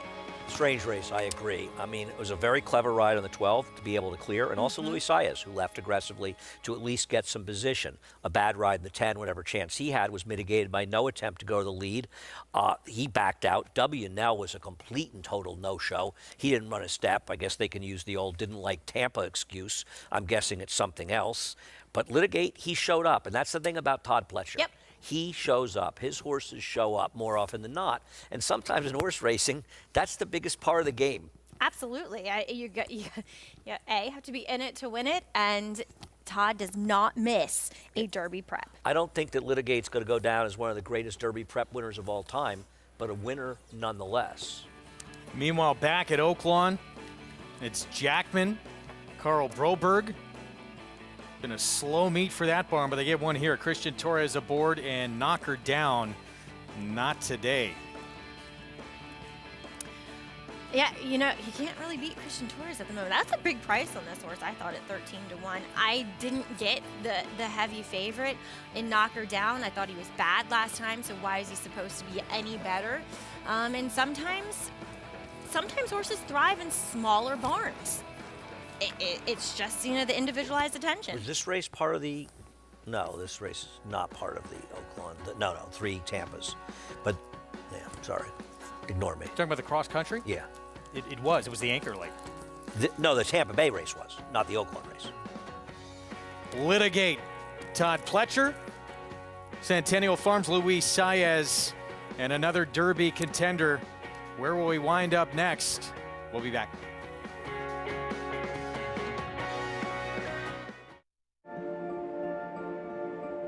City of Light, a multiple Grade 1 winner with $5.6 million in earnings. Winner of the Grade 1 Malibu, the Grade 1 Triple Bend, the Grade 1 Breeders' Cup Dirt Mile, posting a 110 buyer, and the Grade 1 Pegasus World Cup, posting a 112 buyer. The best son to date of leading stallion Quality Road. City of Light stands to continue his sire's legacy at Lane's End.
Back on America's Day at the Races on our FS1 coverage and in the Sam F. Davis on the road to the Derby in Oldsmar, Florida. It's Litigate. Todd Pletcher and Luis Saez team up. Just the third start of this 3-year-old's career.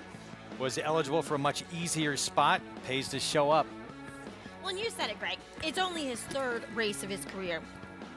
You would have to think that with another step forward, look, I don't know what this race comes back as. Andy, you're more in tune with what the speed figure may be, but it just felt like there was some more growing room for this horse to improve.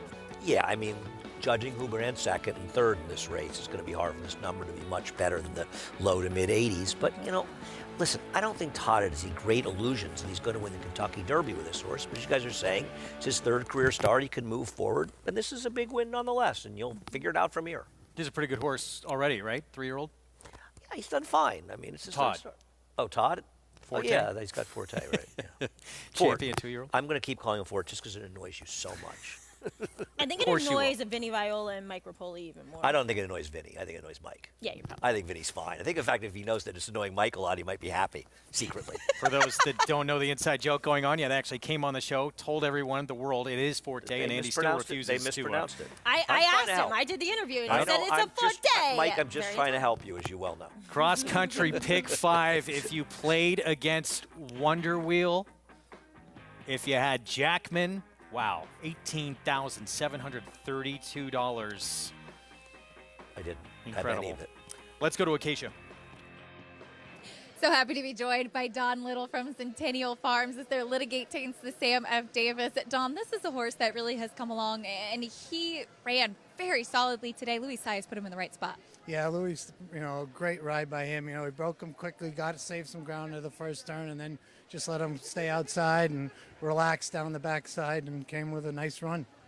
He won first time out off of that second last time, and it just seemed like he's continued to improve and with getting some more distance as well.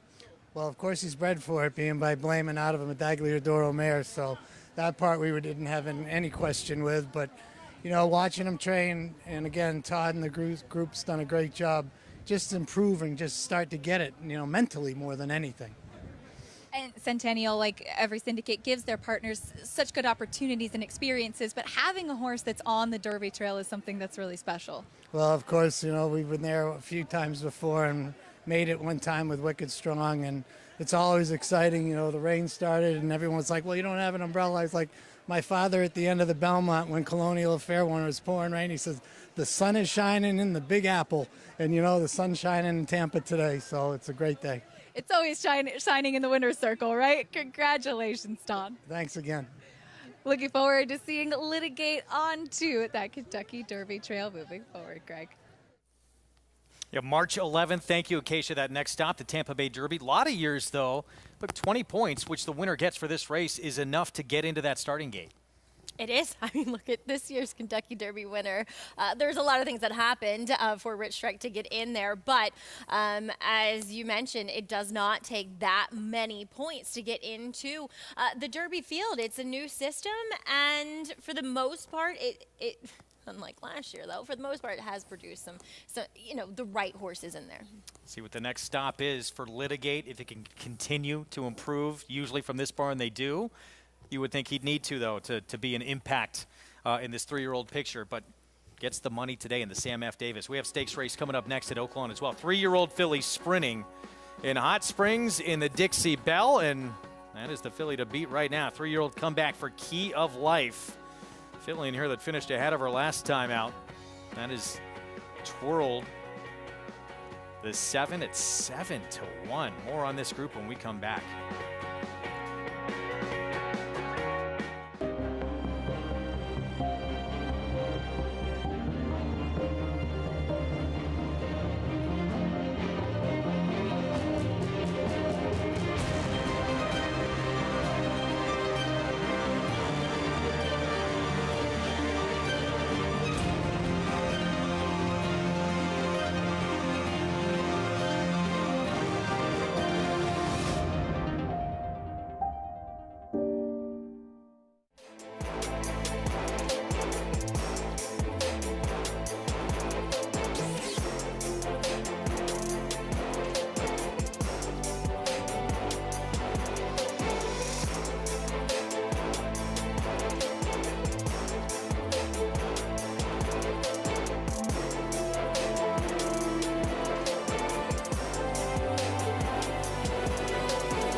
Yes, there's family.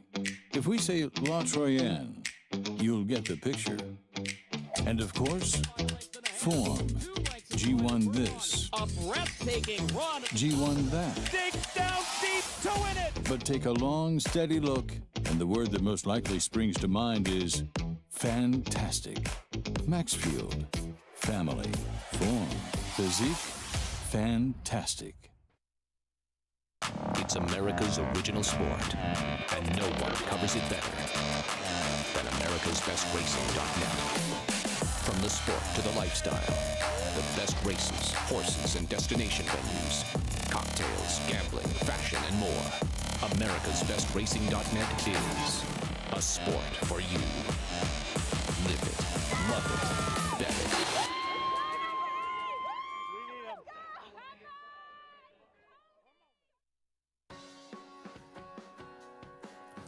Back with you on America's Day at the Races on our FS1 coverage on this Saturday afternoon. It's brought to you in part by Hillendale at Alapa out in Hot Springs, Arkansas. 3-year-old filly, 6 furlong sprint. The Dixie Bell is next, and that is the filly to beat. The 3 Key of Life, Brad Cox, Flavian Pratt, getting set for her 3-year-old return. I'm looking forward to this filly as she did. She had trouble in her last start in that Fern Creek at Churchill Down where we saw twirled. She was controlling things on the front end, and you'll see Key of Life, down on the rail. And things, the trouble was actually early on when she was checked back. There was trouble? You saw trouble? I saw trouble early on. Okay. I didn't, but okay. Sorry. Go ahead. Really? Well, yeah. I thought she was down the backside. Yeah, I thought she had a perfect trip, but she couldn't close. She couldn't rate at all. Well, she threw her head in the air. She was running with her tail up in the air, and I just think she didn't look very comfortable at all. Something may have gone wrong, but this is an atrocious performance, don't you think? I thought she had trouble. Okay. But I could be wrong. Yeah, Red Carpet Ready came back and won the forward gal. It's not like, but then again, twirled was Oh, slow I in her agree. next The winner's race. good. No, I agree. The winner's very good, and she had run well before that. I'll tell you what, I prefer Stone Silent. That is a 2-year-old filly. She won back in June of her 2-year-old campaign. We haven't seen her since. And now, long-awaited return for John Sadler, not staying in California. She ran a 78 Beyer in her debut. And I can't believe that John Sadler would be shipping this horse if he didn't think she was doing well. Yeah, I mean, it's kind of how do you want to look at it? Do you want to look at it as the fact of, she ran big early on in her career, but now she's been away for a long time, but John ships her across the country. She beat absolutely no one, in my opinion, here this Trivia question, Maggie. Who is the only other expensive Adios Charlie you can remember? I think also from the 2-year-old sale. The only other Adios, I don't know. I believe Pattern Recognition won the Cigar Mile. That's right. Right? Yeah. Crazy absolutely. expensive Adios Charlie. You go back to a comment you said that she didn't beat a lot. June of your 2-year-old season, there's not her fault. You're not going to be facing a lot of runners typically. Right. That still was a big number. Let's start our post spread. Here's Pate. I did double check. It is Pate. Really? Pate. It's not Pate. How do you know it's Pate? Checked with the owners. Here's Classy Bridget, Chris Hardman. Called Forte. Classy Bridget, she was visually impressive in her last start. Andy, I'm trying to go through a post parade here, but she hasn't run very fast on the speed figures. 4-5 favorite, Key of Life. Maggie and I disagree about the trip last time, but whatever the case was, something went wrong. But I wonder if she's a horse that's effective without the lead, but maybe she gets it today. Long time off for start number 2 for Stone Silent. I don't think she gets it over Stone Silent. Stone Silent was very quick in her debut. Adios Charlie's do tend to be that way. She might lead him on a Mary Chase. She's ready. There's always Angels. 2 wins the last 3 starts. Off the claim, she better have a running shoe on if either of the favorites show up. Big number on Twirled at 7-1. I think Twirl is dangerous. She's the outside stalking speed in this race. I think she's actually far from impossible in here and has a chance to upset. She has not run a bad race in her career. Multiple winner for Steve Asmussen. He has Isaac Castillo aboard at that big number. Faced Key of Life in that Fern Creek. Finished ahead of her that day. We'll see what happens here in the rematch. Coming up, Dixie Bell, 3-year-old filly, sprinting 6 furlongs. Coming up from Hot Springs when we return on our FS1 coverage.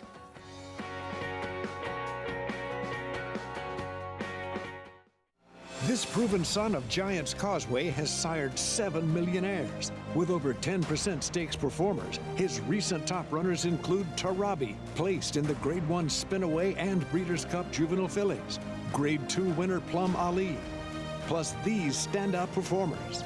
It's a Bushido coming down to the wire in the Ontario Racing Stakes has run them ragged. A proven value sire. First Samurai, standing at Claiborne Farm.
We're back on America's Day at the Races. Thanks for being with us on this Saturday afternoon. Our program brought to you in part by legendary Claiborne Farm. 100 years of doing the usual, unusually well. Dixie Bell feature on this Saturday card in Hot Springs for 3-year-old fillies coming up 4 to 5. It's been odds-on favoritism, and that's nothing new for Key of Life. She's been the odds-on favorite every single start of her career. Let's go to Paula Duca for more. Yeah, she has been, Greg. You make a good point there. And, you know, the last race, I love the 10 horse, the way this horse looked on the racetrack. It was her Brad Cox horse. The horse run dead last. And I'm starting to get a little trend here that most of the horses that Brad has been working out here at Oaklawn Park have not been firing. But the horses that he had been working out at fairgrounds that have come here have been firing. And it's no secret that Flavien Prat is getting aboard and not Florent Giroux. So, I mean, the 3, I think the race goes through this horse. Now, you know, the 4 is an interesting horse. You know, Andy made a great point. Johnny Sadler is a heck of a trainer, and we've obviously figured that out. He was a great trainer before Flightline, and he does not ship a ton of horses out here. A lot of sprinters as well. This horse really was working well before his first race, and obviously franked it with the W. And it's going to be very interesting what happens in the beginning of this race. This horse can get away. Now, the 2 Classy Bridget, I have a feeling she's going to run big today. She's kind of a horse that runs to her competition, and a lot of the fillies out of her races have come back to run well. I get it at lower competition. She's going to have to step it up in here. And then the horse on the outside, I think that's getting overlooked a little bit, is Twirl, the 7 in here, excuse me. You know, this horse buried a field at Churchill Downs, okay, and then came here to Oaklawn Park when there was not a lot of training going on, didn't have a ton of training, and when I had talked to Steve, he had thought he was 1 work short. The horse won. I get it. It was the slowest buyer, but I think the horse can come back with a little bit better buyer, maybe on the outside. I do think Key of Life is the horse to beat, Jonathan, but I'm going to take a little bit of a shot here with the sharp horse here in Classy Bridget. Paulie, I kind of like where you were going with the 7 Twirled. Look, the 3 Key of Life makes a ton of sense. She's got a couple of big numbers, but she also didn't run that well last time. And her first 2 starts of her career were ordinary. You know, look, she won, but her figures weren't as fast as some of those middle races at Keeneland. I'm going to go with Twirled here just because I like where she's drawn. She's drawn outside of her main competition in the 3 Key of Life, so she'll be able to kind of latch on to her outside and kind of put a little bit of pressure on her. Twirled seems to be working well. Her figure wasn't great last time either. She did get the win, but her 2 previous figures, one going 6, both of those going 6.5, her races at about the 6 furlong pole kind of made sense from a speed figure standpoint that she is competitive with this group. So I like where she's drawn towards the outside. I think the cutback from her 2 performances going 6.5 back to the 6 are going to help quite a bit. And they just love to bet this 3-horse Key of Life, and she's just not. She when you look down at her past performances, you don't say to yourself, "Oh, this is a horse who's been odds on throughout her entire career." Yeah, it is a little strange. I mean, certainly you look at the first 2 performances too, and she was 2-5 from the outset. I guess they had big expectations from her. Even money again here. You see Tampa, their finale will be coming up as well. Minute to post on staying on the turf there, even though they got a little bit of weather. Yeah, it seemed pretty minor. They seem to be ahead of the game. They seem to be speeding up their posts, and of course Oaklawn is a minute behind. And they're very relaxed at Oaklawn. I can't work out what's happening. I boxed 7, 4, 7. By the way, 2 Chad Brown first-time starters at Tampa in that 11th race. One of them 5-2 favorite. The other one, the 10, for Chad Brown, 18-1. That is very strange. What I love about the 5, the firsters, is a homebred for Klarovich, bred in France. So don't explain it. I think the dangerous horse here is the 6, Juniper's Moon. This horse ran very well behind another Klarovich horse, Idea Generation, when ran first time out and had a lot of trouble in that race. Thought ran very well. And I also think Sea Witch is a little bit interesting as well. There's Juniper's Moon. Sea Witch, as Andy was saying, took a ton of money on the dirt going 6 furlongs with a pedigree that said all turf. Yep. And then got rained off last time. And, I mean, she looked good in the paddock, too. It's a half the soluble. Exactly. 90 buyers, so. I thought the pedigree on number 3, Saria, I think is how you would say it. Obviously being by Kingman, sold for just over $250,000 at the Tattersall sale, and is half to 2 multiple stakes winning turf horses. And Christophe Comont, very dangerous with first-time starters. There's the 12. Left-hand side of your screen, the girl from Ireland, Graham Motion, and then the also eligible first-time starter draws in as well. We're going to go full screen here to Oaklawn. Feature Dixie Bell, Key of Life.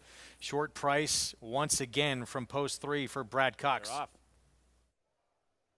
Stone Silent, Classy Bridget, and Key of Life break well. Twirled and Always Angels are close up. Pate outrun early. The California Invader Stone Silent takes charge up the backstretch, and now she's 2 lengths in front of Twirled 3 deep, Always Angels, and Key of Life, who has room at the rail if she wants to go through, and Flavian Pratt says go with Key of Life. Now she's a half length from the front. Classy Bridget is 5th with 3 lengths to make up. Pate is the trailer. They leave the backstretch. In the 45th, Dixie Bell and Stone Silent clears off again. Stone Silent, 2.5 furlongs from the wire and a 2-length lead over Key of Life and Twirled. Pate is out of last place, and she moves up in 4th. Pate is 3 from the front. Stone Silent has left the rail open again for Key of Life if she's good enough to get in through there. Pate has moved all the way up into 3rd, and she's threatening to run a very big race. Pate in the center. Classy Bridget is also there, and here comes Pate all the way up to take the lead. Classy Bridget goes with her. Key of Life still in this battle. It is Pate and Classy Bridget. They'll decide the Dixie Bell. Classy Bridget inside. Pate outside. Classy Bridget half ahead. Pate right back. Classy Bridget. Classy Bridget beat Pate. Key of Life was 3rd. Always Angels finished 4th. 3 in a row for Classy Bridget. Tremendous meet for Chris Hartman continues as she outduels Pate to the wire. She may have not run as fast as some of these other ones in here, but she has shown guts, determination, and just the ability to get the job done, and she did it here again. She certainly doesn't mind a dogfight, Andy. Yeah, listen, obviously, as you said, this may not have come a very fast race, and the race sort of fell apart in here, but you got to give her credit. She just keeps gutting out the wins. Stone Silent, the way she drifted, I think we know why she's been on the shelf for a while. 2-1-3 finish. Classy Bridget, 3 straight wins. As we're back at Tampa, let's head quickly to Acacia. Taking a look at Chad Brown's firster that's the favorite, Financial Advice, the French bred, she comes off of a very fast workout on the turf at Payson Park. That 48 and 1 is very, very fast in the work, and she looks incredibly fit in here. The Wooten Bassets that I've seen do tend to be a little bit smaller, feminine type, and she is that, trying the grass for the first time on debut. Juniper's Moon gets back to the turf, though she's out of I'm a Chatterbox. He was a super talented dirt filly. This one, I think he prefers the turf. She's also so much more professional with the pony today and out on track than when I saw her in New York last time out, getting back to the surface that I think she prefers, and she's strengthened up a lot too, and a lot more energetic and nicely into the bridle in that warm-up, Greg. Arctic, thank you. 5-2 favorite. Chad Brown's Financial Advice. We mentioned that other big price he has in the race, the 10 Lovers Rock, debuting as well. One left to load. That also eligible. Jason Beam, the finale from the Saturday card here at Tampa Bay. Dazzling the Moon coming up. And she goes in. They're in the gate.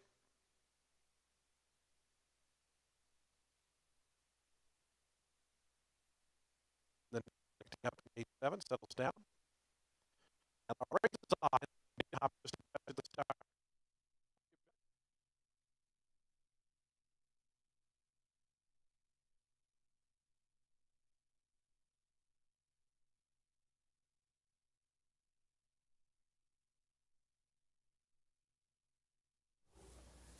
Apologies, beyond our control. Now we can go back. Length and a half more then. Back to the girl from Ireland who gets over from that outside draw to about the 2 path. Little Miss Moonlight's to her inside. On the far outside there, just a splash covering ground out 3 deep. Then we come back to Sea Witch, who has 3 beat early on. Those are Cirilla, and it's 2 more back to Breton Girl. And in the know is 12th and last. 23 and 3 for the opening quarter mile. Juniper's Moon takes him on to the backstretch, now in front of length and a half. Faccia Bella in second. Dazzling the Moon up from the outside. Third, just 2 off the front runner. Financial Advice just got a little tap on the shoulder there from fourth. Length and a half more back to Lover's Rock. Little Miss Moonlight's down toward the inside, running in 6th. After that comes Just a Splash is in between horses. Down along the rail comes the girl from Ireland. Sea Witch is out in the 3 path as they run toward that far turn. 49 and 2 for the opening half mile. Juniper's Moon the leader. Juniper's Moon to the 3/8 pole, still a length and a half in front of Faccia Bella in second. Financial Advice third toward the inside. That one stablemate Lover's Rock getting a bit closer from fourth. Still has 4.5 lengths to make up. Then comes Little Miss Moonlight. Just a Splash is starting to lift on the outside. Pink Cap just went by a few rivals, is up to 5th now and out 3 deep. Looking for room is Cirilla in behind horses. Juniper's Moon to the top of the stretch. Faccia Bella been chasing from second throughout. Little Miss Moonlight toward the rail. Financial Advice trying to get going with Lover's Rock. Making up some ground comes the girl from Ireland. Also Cirilla trying to get going from the very, very back. Juniper's Moon comes to the 16th pole. Financial Advice going to come right up alongside. Between horses comes Faccia Bella, but Juniper's Moon trying to fend them all off. Juniper's Moon all the way. Second was really close there between Little Miss Moonlight. Financial Advice right in that photo as well was Faccia Bella. Juniper's Moon, third time out the charm. Anthony Dutrow, Sammy Camacho holding off this Chad Brown first timer that was making a bid. Well, Maggie and I haven't had a lot of winners today, but we did manage to like this Speak one. for yourself, sir. I had some winners today, too. I was just trying to be modest, Maggie. Relax. We gave out this winner. don't, but... Trying to give you some credit. I need the 5 to get second. I don't think she did, but this is a horse that we talked about. This horse had a real trip first time out. She circled the field after trouble at the beginning, and she bounced right out of there today. Just experience getting her out of the gate. Sammy Camacho looked as though he had so much horse throughout and was able to prevail. A good effort, though, first time out, I'd say, from Financial Advice. Yeah, no, she ran fine. She got a pretty good trip, but she ran fine. Listen, this horse, it's funny because this horse ran second debut, she lost that Claremont horse, and Chad Brown said to me, boy, I got lucky there. I should never have beaten Tony Dutrow's horse. And when the race was drawn, I said, do you realize who's running against your horses here? And he said to me, ugh. Classy Bridget, Dixie Bell winner. She's reeled off 3 straight. Now a stakes win on the resume. Let's go to Paul for more. Thanks, Greg. I am with winning jockey here, Francisco Arrieta. And the first thing you told me, Francisco, small filly, big heart. Yeah, she's small, but she try hard. She's big heart. And you're sitting a really good trip. You know, the 3 and the 4 were in front of you. Those are the horses that you had to beat. Were you worried? Or did you think that you had to go inside or outside? You know, in the form they show a lot of speed. Those horses win pretty good last time, you know. But I know my filly come from behind. I jump, I put her in the race, and I wait a little bit to see what's happening. I see the horse outside was kind of putting pressure on the inside, so I try to go around. When Pate got to you, the one on the outside, did your horse feel that horse and dig in? When he got me, she fight back. You know, I was with her, and she started running again. Well, what I love about this and I love about horse racing is that you just won the Dixie Bell, and you gave Classy Bridge one of the biggest hugs ever. You love this filly, don't you? I do love. She has so much class. I got to thanks to the owners and the trainer, Chris Hammond. They and the whole team, they did a great job. Good job, Francisco. Congratulations, Chris Hartman, Francisco Herrera. Get it done in the Dixie Bell. Nice performance. Again, 3 wins in a row. And, you know, as you said, a couple starts back when Jabrunker made it, and she had to fight to win that race, weaving her way through traffic. Beats a nice field here. Yeah, I remember watching Chris Hartman after that last one in the allowance race. He was so pumped up after Paulie talking to him as well. And he had said, I think this is a stakes filly, and he's been proven right today. We're going to take a timeout. We'll be back. Dixie Bell in the books. Nightcap still to come from Oaklawn on this Saturday card. We'll give you the prices from Tampa as well. It was 6154. Juniper's Moon, your winner for the Dutro Barn with Sammy Camacho. Stay with us. More America's Day at the Races after a timeout.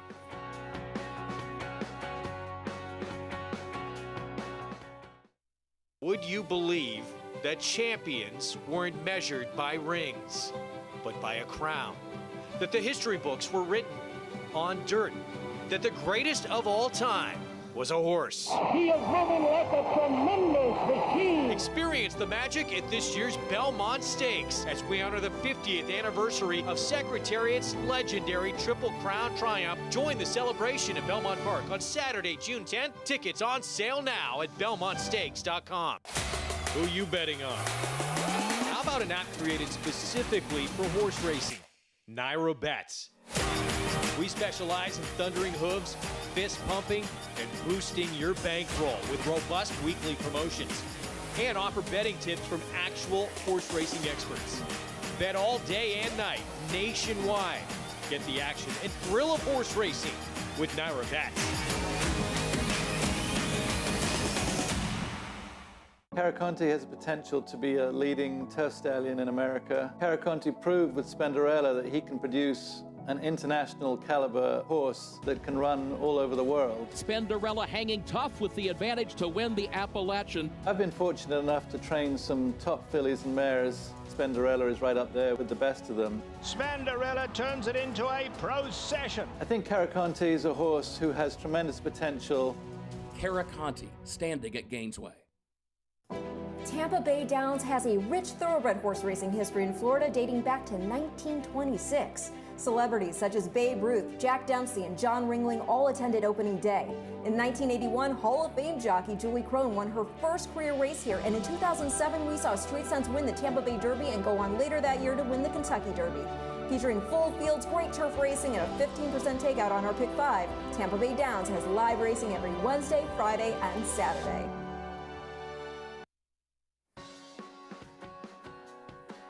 We're back on America's Day at the Races, brought to you in part by Naira Bets, where you can play all the action. Lady Liberty, that's where Andy likes to do his handicapping. Right up in the top in the because I love reserved heights. just for you. I love heights.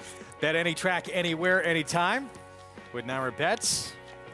Feature in the books out in Hot Springs and the Nightcap in the books out at Tampa Bay. Juniper's Moon getting the maiden breaker career start number 3. Nobody wants to lead, right? Just put her in the front end. I mean, look at she's being throttled on the front end. I know. I almost think she didn't necessarily have to have the lead. Yeah. Obviously, if you look at her first race, she closed from well back. She's just a turf horse. Her pedigree says that, being a daughter of Galileo. Yeah. You know, it's funny. One of my favorite chart comments in history, when Swale won the Belmont Stakes, the chart comment was closed off his own fractions. Because he went so slow early. It's like such a, you know, it's almost like this horse did a similar, right? Sort of walking along on the front end. A long shot getting second, first time on the turf down the rail. Financial Advice ran fine. She should have gotten second, though. Bigger long shot getting fourth, Faccia Bella, 6-1-5-4 there. So Tampa's card in the books. If you're out in the Hot Springs area and you're not going to watch the Super Bowl at the Mainline Sports Bar and Sportsbook, you're missing out. We'll have that story. Going to get Paulie to interact with the crowd and maybe partake of some events. Stick with us. You don't want to miss it.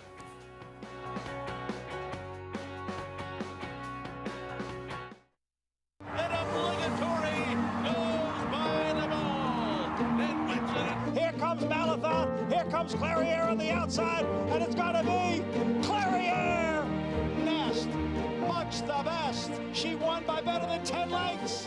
And Elite Power gets up to win the sprint. Outside, it's Malatha coming to the wire. Who's it going to be? Here's the wire. Oh, the wish has come true. That one's for you, Cody.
Oaklawn's newest attraction is the Mainline Sports Bar, a family-friendly sports-themed experience. It's top-of-the-line sports bar. We have 3 top golf swing suites that are available for rental. We have 2 axe throwing lanes as well. Everyone who's come in has just had a blast. You know, we have a lot of places will just have it painted on bullseye. Ours is from a projector, so we have different games you can play on that as well. You can play tic-tac-toe. We have a duck hunter. We have a zombie killer, and then we've got our traditional bullseye board as well.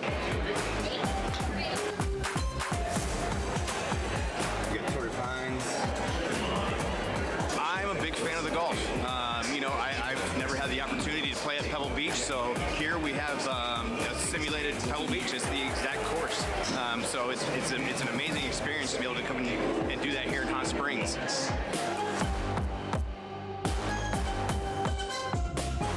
We've got a great bar. We've got a great menu with some amazing wings, pizzas, burgers. It's really something for everybody.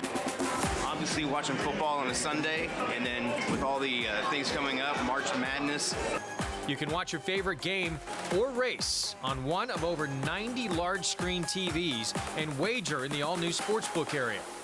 Oaklawn's newest attraction is the Mainline Sports Bar, a family-friendly sports-themed experience.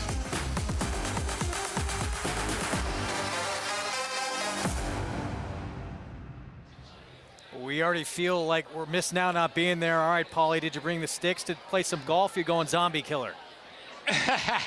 No, this is actually unbelievable. I'm going to have Sarah follow me around here. And Sarah, let's take a look at everything in here. As you guys can see, you have all the games that you want to watch. You also have the racing up there as well. Now, Sarah, can you point towards the portals over there? You can see the portals over there is where you can play a little bit of golf, hatchet as well. Now we're going to turn around here, Sarah. Let's go over here. See, now you can make your wagers if you want to play a little bit of horses. Sarah, keep following me this way. And then boom, you got a little bit of wagering on if you want to play the Eagles or do you want to play the Kansas City Chiefs. My good friend Mary over there right now saying all the money is on the Eagles, but this is an unbelievable spot here. Unbelievable menu, classy people in here, and there's just not a bad seat in the house. This is the place I would come. And by the way, if you're from here, this place is open 24 hours, 7 days a week. So even if there's no racing on Monday through Thursday, you can come to the Mainline Sports Bar and gamble on everything. It's going to be very, very crowded tomorrow. Oh, it's going to be packed. I get to go out and partner up with Paul in 2 weeks for the Rebel, and I'm looking forward to checking out the main line. Paulie, it's open 24/7. Is Paulie staying there? Do we know? They have a little one of those portals in the back. Yeah, I thought actually he was going to do some axe throwing for us. I was a little disappointed he didn't do any axe throwing. Have to do that for us. Part two of this piece. He did it. I want to know. I want to know if you're going to do some axe throwing, Maggie. Oh heck yeah! I knew it. I'm all over it. I knew it. And I've never done it though. Surprisingly enough. It is surprising. I was going to say, I'm not sure I believe you. Got the nightcap coming up. At Mitch when you get back? I will have his head plastered on the target. 6 furlongs, maiden special weight, and a 5-2 favorite. Brad Cox, Gary and Mary West, Flavian Pratt, a first-time starter, Philly by Uncle Mo, the 2 punch bowl. Shocking that this one's the favorite, Uncle Mo, firster. This horse is a half-to horse whose name I can't read. Slumber Party. Slumber Party. Was that? Kelly Breen. Yep. She ran in the 8 bells. But she never won a graded stake, but she was graded stakes place. Okay. She ran. The other pedigree I like, and you probably laughed, was that Hembry is a half to the 5. Allie Miss Love. This horse cost a lot of money. Oh, there we go. Look at this. Yeah, and then there's another one. That's not Paulie. That's got too good a swing. Well, how about Montastical, who cost $425,000? I mean, I think we have the 2-year-old sales work. OBS sales worked for me. Did it? Yeah. You didn't do my trick of showing you the bring it up? I did. Oh, you did? Okay. Yeah. So it worked. We have that sales workout, I believe. Oh, okay. Horse. I thought it was an impressive work. Yeah, it wasn't asked much at all. Just a really nice extension to her stride, and it's more of a second generational pedigree as the second dance Kentucky Oaks winner. Believe you can. She didn't really produce much, no, but though. sometimes it skips. Yeah. You know what I mean? So maybe we can. They paid a lot of money for this horse, so or they're hoping for that. They paid a lot of money. Now it is a filly for pedigree. What do you think of the 12 Barstool Babes debut? I'm guessing you watched it because you do seem to usually watch everything. She looked like she wanted to go further, but maybe just with the experience, she breaks better. She was just a touch slow into stride. She was kind of green. She was running at the end. Did you watch it, Greg? Did you? I did not see it. I mean, obviously faced a good one, Dear Lady in there, which makes you take more. I thought it was a 7 or 12 in here, and obviously the first-time starter for Brad Cox. You know I thought it was one of those 3. You know I'm a little interested in? And I was doing the show, whether it was with you or Cecile, number 10 in here. I remember liking her because I loved her sales workout at Fasig-Tipton. And Dazzling Blue basically cleared off and more or less went gate to wire that day. She ranged up to her, got to her hip, and then just ran like she got entrapped or she bled. So now she gets Lasix. I think she's a little intriguing. She has some nice workouts coming back. It's not like she didn't know running. You know what I mean? Right. When you show speed, I like 2-year-olds that show a little something in the race, you know? Yeah, she did. She made a big run to Dazzling Blue around the turn. Get up in contention, yeah. Yeah. Montastical was completely dead on the board. I mean, they paid a lot of money for this horse to be 11-1 for Steve Asmussen, right? I mean, that's a terrible sign. That's the 9 you see on your screen right now. Yeah, debuting daughter of Uncle Mo as well. Santana will ride here. I don't like Into Love. I remember you and I doing this race that I believe you and I were on together last time, and we both sort of felt like she's supposed to win last time. 3-length lead into the stretch, and she gives it up. But wasn't she complimented a bit by Pate? Yeah. Well, she was, except I'm not convinced that last race was that good. So, yeah, it's not like Pate. I mean, Pate obviously flattered her to a certain extent, but I'm just not sure today's Dixie Bell turned out to be a very good race, to be fair. How about the pedigree on number 8, Charlize, who it's again second generation, the Dam Fool to American Gal. Well, Holiday Runner did second Dam, won the Schuylerville. She won that old WHAS. Remember that stake they would run that used to be called WHAS for 2-year-olds on Derby Day. Okay. And she beat the boys that day for Wayne Lucas. And I believe, was it Zarava Was that the Patrick Biancone horse that about 15 years ago was a very, very precocious, good 2-year-old? I think finished second in the Hopeful, and there was a big tip on it. It was 25 to 1, a first-time star of the stake, and Holiday Runner beat it. And it cost my friend Sean about $50,000, I think. I think he still remembers it. If he's watching, he remembers it well. Well, I remember American Gal. Well, she won the test. Yeah. She was Simon Callahan, right? Yep. And Kaleem Shah. 7 minutes to post here in this 10th. Let's go to JK. Yeah, Wolfie, this is a situation where, look, I understand that these first-time starters can sometimes take money, but and a lot of them times they can run well. But it reminds me of Saratoga, when I always have to remember that horses with experience just have an edge. And the 7 Into Love being drawn outside of this Brad Cox runner, the 2 who's taking a lot of money, he's drawn towards the outside, has tactical speed, has experience, has run twice at this racetrack, has been in 3 career races. It just feels like this is the one that you want. If there was another one that kind of had my attention a little bit, it would be the 9 towards the outside. The Uncle Mo for Steve Asmussen, also drawn towards the outside, has been training down at Louisiana Downs. And Steve Asmussen found it necessary or this horse talented enough, this filly, to bring up to Oaklawn Park to run for the big purses. And maybe that's why being ignored a little bit. Steve Asmussen, if he has a talented first-time starter, they usually take money. But 11 to 1, been training out of town. Let's go back to Paul real quick. Okay, we got some live action here, Greg. We got Bob here. Bobby's going to show us how it's done. We also got the Holland Ball Juniors volleyball team here that are in town from Conway, Arkansas. They're here to play a tournament. Bobby, take it away. He's going to show me and the ladies how it's done. What do we got?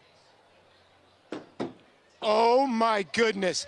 He actually told me he was a good golfer. He actually told me he was a good golfer. Okay, ladies, who wants to try? One of you two. Step up. Come on. Nobody? Nobody? Chad? That was a good one. All right, Chad, step up. We got Chad now? All right, Chad, let's go. Jax? Jax, let's go, Jax. Rip it up, brother. Not bad. Hold on. Jax, you hold this. What? You hold this, okay? I'm going to show you how it's done. Okay. Good job. Jack, you got it? Yeah. Hey, y'all, scoot back.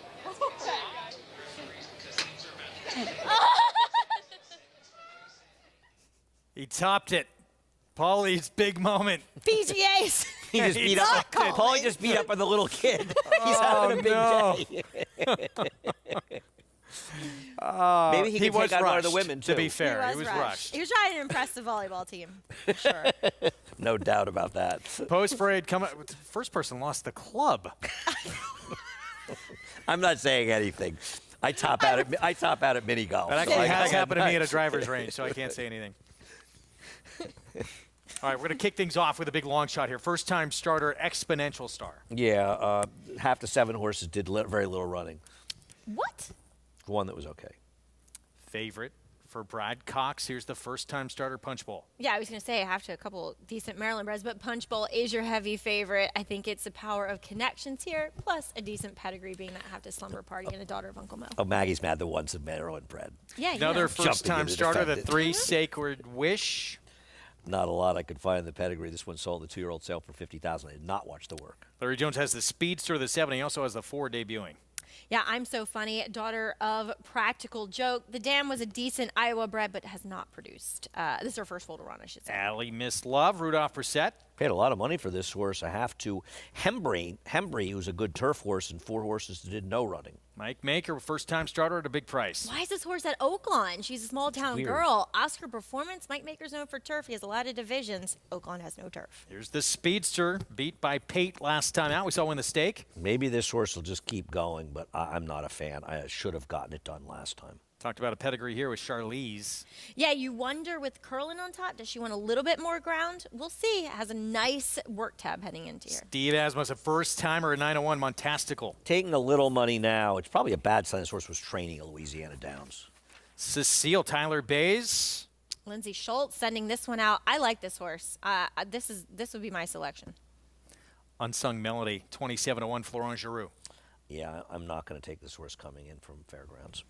And Barstool Babe, reasons to like here in the second start for Ron Moquette. Yeah, it feels like there could be a forward move, could be a little quicker away from there, get herself involved, and obviously she was finishing up well late. And I feel like the way she ran, and you and I saw it similarly, you would think that maybe Ron McQuaid would be looking for a longer race. I think the fact that he comes back in the sprint might be a good sign that she just needed that first Yeah, race. it just feels like she was just green, and she should break better and just be there and be closer. And it's good to see she has a foundation into her coming in for her second start. Let's go back to this Asmussen first-timer. Again, he's got Santana to ride for the debut, and Uncle Mo filly went for $425,000. This is a very impressive work. Now, she doesn't come off of her inside lead, but whatever. Okay, she's doing, Legs are moving. yeah. You see that nice extension to her stride? She covers a lot of ground, and the riders can be very busy on these 2-year-olds in those works. And after asking her initially at the pole, this rider was a statue, and I thought that was a very good sign to get that 10-1. I am taking your advice, Maggie. I like your story on the 10. I'm going to use the 10 with the 2 and a little 12. Yeah, a lot of times we see that back to the 10, Cecile. You see speed and then backing up, showed ability, and getting Lasix, maybe the horse bled, but this horse, it wasn't necessarily speed, but in a good stalking position and put herself right into the mix and then backed up. 15-1, you may be onto something here. Taking a stab. Like I said, I don't think it's a stab. I think it's an interesting point. Well, I found it interesting because they paid a good deal for her as a freshman sire, daughter of a freshman sire in Mendelssohn, because that work was really good. She moved over that dirt well, and I just want to give her another shot here. No, I think it's a very interesting point you made about her. And it's not like she did no running first time out, coming back. She could be interesting. I think the 12. And listen, I have to respect the money the 2 is taking. Yeah. I mean, I'm not going not against. Take a big stand against. I'm against the 7. We're taking away the irons permanently from Paulie, but he's got the mic back, trackside. Yeah, I got the mic back trackside, but to be honest with you, I just started laughing, and I think I might have pulled an oblique muscle. So that wasn't too pleasant. I'll next time maybe go to the range first. Okay, this race right here, let's get to the 2 Punch Bowl. Okay, again, another horse for Brad Cox. We've had 2 disappointing horses already, and this one been working at Oaklawn Park, so tough horse to read. And along with the 7, I'm not a lover of a horse that has clear leads in stretch and gives it up. So, you know, between the 2 and the 7, they're the 2 horses that are taking a lot of the money. And I don't know. I think you can kind of reach in here. I'll tell you what, Lindsay Schultz on the 1, I thought the 1 looked good. She's a very good trainer, and I think she gets underappreciated. I think the 9's live in here, guys. I really do. I think the 9 for Steve Asmussen's a little bit live. And I'll tell you right now, I think the 8 is too for Jimmy DeVito. Most of his horses show a lot of speed, and I know they only paid $40,000 for this daughter, Curlin. I just can't side with the favorites in here, so I'll take a little bit of shot with the 8 in here. The Jimmy DeVito and Christian Torres charge. Again, if you guys want to send me some ice packs, I'll send you my address to Arkansas here. I got my own problems, Paulie. Poor Paulie. He took a big rip on that swing. He really did. I got my own problems here. I haven't been able to move my neck and my right side about a week. I don't know what it looks like. You're going through electric shock I therapy. got some issues, aside from the normal issues. Undoubtedly named after Charlize Theron, out of America's Starlet. And 14-1. I liked Young Adult. Young Adult. You watch Oswald Patton. I don't have any time to watch movies anymore, Andy. Well, I'm not the one who told you to have kids. No, it's more that she's looking at all the races, Andy. Thank you. Wait, are you suggesting yes. I'm not? Not at all. I just don't have any children. 14-1 on this first-time starter, the 8. You talked about the pedigree already. Paul chimes in, likes this one a little bit as well. There's options in this race. Certainly, even if Punch Bowl were to win the 2, underneath, ways to create value. I use the 10. I bet Maggie's 10. I use the 2 with the 10 and 12. But I bet a little to win the 10. I like Maggie's idea on that horse. Oh, it's kind of cool. No pressure. You've given me plenty of winners. You owe me nothing. What do you think, Maggie? A horse who we saw that work at the sale. with Montastical. Working, though, at Louisiana Downs. Right. Just you think about that. What does that make you think? Now right. So was working at Churchill up until the middle of July, and then obviously an issue arose. Then was down Louisiana Downs. I wouldn't she be with his main string if they thought a lot of her. And she wouldn't be 10-1 either. I'm sorry, but I mean, things can happen. This horse obviously has some ability, but it feels like they're kind of handling her with kid gloves. Is it possible that 10-1 is potentially because she's not been training?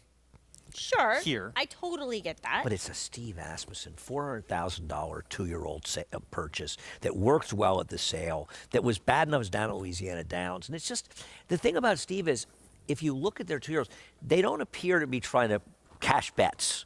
You know what I mean? The money shows. And you think about that horse of his that was the Tappet that we set the record with. Yeah. That horse looked impressive, paid a big price, and ended up being a claimer and never won again for him. Stellar Tap. I did never like that horse. I felt so bad. Who ran today, right? Yeah. Probably for a tag. So it seems to me that with that barn, the money's usually shows. Doesn't mean they can't win. If you want to bet the horse 10-1, go ahead. I'm not going to play this horse. I just think it's a bad sign. No, it's a fair point. And historically, that is usually the case. I mean, his debuters, they get bet. Meanwhile, Into Love, the 7, who we expect to be in front, has given up 2 straight starts now, leads being on the front end, the favorite at 2-1. And there could be some firsters. There's enough firsters in here that could have speed that I wonder how easy it'll be for that horse. Listen, and what about Cecile? Cecile could be forward too. She's supposed to be based on that race. No, I thought there's a very interesting race. I think there's a lot going on here. I'm going to play against Into Love. You know, it's interesting. I don't know what to do with Punch Bowl because she's been 2-1 the entire betting. She's never budged. She's never gone up. She's never gone down. I don't know if that's a good sign or not. But it's a 12-horse field, so it's hard, you know, unless, you know, with the 7 in there, how low can she go? 2 Uncle Mo debuters. It's Punch Bowl who's taking the money for Brad Cox for the first start from post 2. Let's go to Vic Stauffer. Here's the nightcap from Oaklawn. Small Town Girl and Barstool Babe.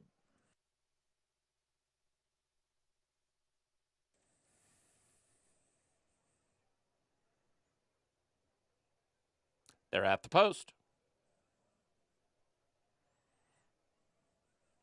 They're off. Into Love breaks well. She's a Small Town Girl and Montastical close up. Sacred Wish is next. Cecile is in the center, and so is Unsung Melody. Then comes behind horses Allie Miss Love, followed by Charlize and Exponential Star. Punch Bowl is second to last. The trailer is I'm So Funny. From the outside towards the rail, it is Unsung Melody. Unsung Melody, a length and a half in front of She's a Small Town Girl and Into Love. Here's Into Love into second and a length and a half from the front. Cecile moves up in the red cap. She's 3 off the lead and a length in front of Allie Miss Love. Then Barstool Babe, Charlize, and at the rail, Sacred Wish. 2 back to Punch Bowl. Then Exponential Star, I'm So Funny, and the trailer is Montastical, and the leader is Unsung Melody. Unsung Melody at the top of the stretch, a 2-length lead on Into Love in second. Then Cecile through from the inside in Sacred Witch. Punch Bowl is rolling in the center of the racetrack, and here comes Punch Bowl and Flavia and Pratt. Unsung Melody, Punch Bowl catching with each and every stride. Unsung Melody, Punch Bowl might have her. Unsung Melody, here's Punch Bowl in time. Punch Bowl beat Unsung Melody. Sacred Wish was third, close for fourth. Barstool Babe and Into Love. Punch Bowl, first-timer, daughter of Uncle Mo for Brad Cox. Gary and Mary West, Flavian Pratt comes and gets this 11 Unsung Melody. I mean, Unsung Melody, she did all the dirty work. The 7, she Into Love, she decided not to go.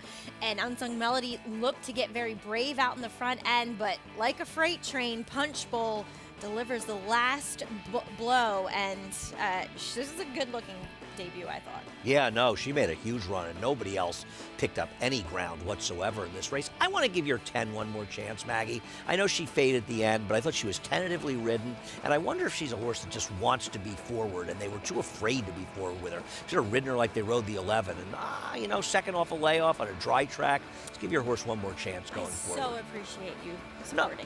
No, I think I don't think I thought she did enough running in the race, and I want to give her another chance. Yep. I'd like to see a rider that's more aggressive. It just seemed like he was so tentative with her. Yeah.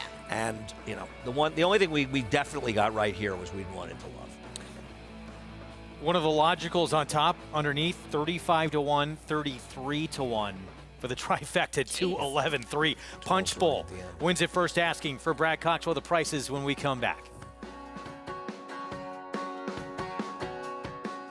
War Dancer. The momentum continues with recent stakes winners on turf and dirt. Dancing Buck going wire to wire in the Grade 3 Belmont Turf. Dancing Buck has opened up on the field. It is Dancing Buck by a half dozen lengths. And 2-year-old filly War Saichi with a wire-to-wire win in the Ladyfinger Stakes. War Saichi asserted her authority immediately out of the starting gate, and she has not relinquished the lead. War Dancer, the #1 third crop turf sire in North America. Proud to stand in New York. This season at Oaklawn, we've got more of everything. More of the top thoroughbreds in the world. More days of live racing. And the largest purses in our history. All at a completely reimagined Oaklawn. Come be a part of this historic season at Arkansas's only casino resort.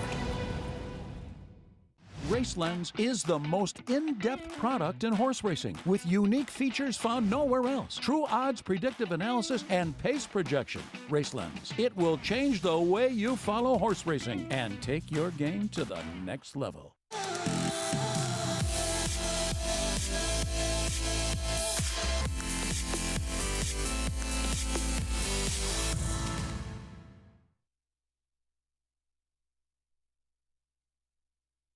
Racetrack Television Network brings you every race, from every track, on every screen, every day.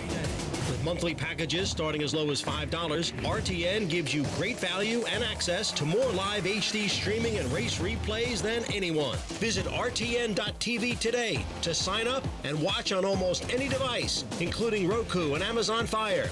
RTN has packages that start at $5 per month.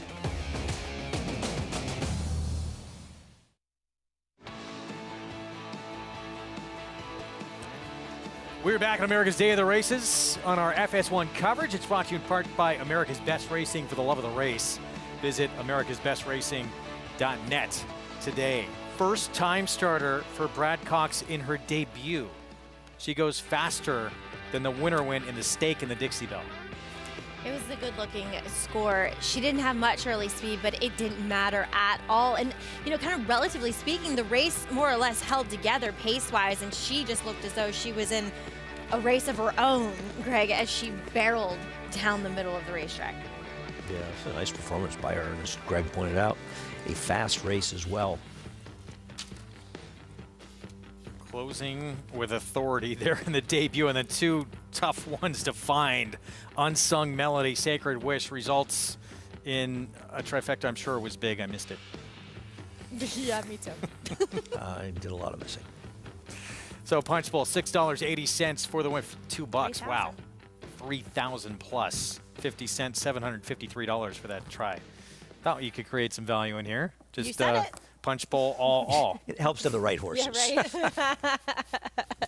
right. We had an important Saturday on the road to the Triple Crown. 2-year-old champion filly coming back as well, and of course getting beat.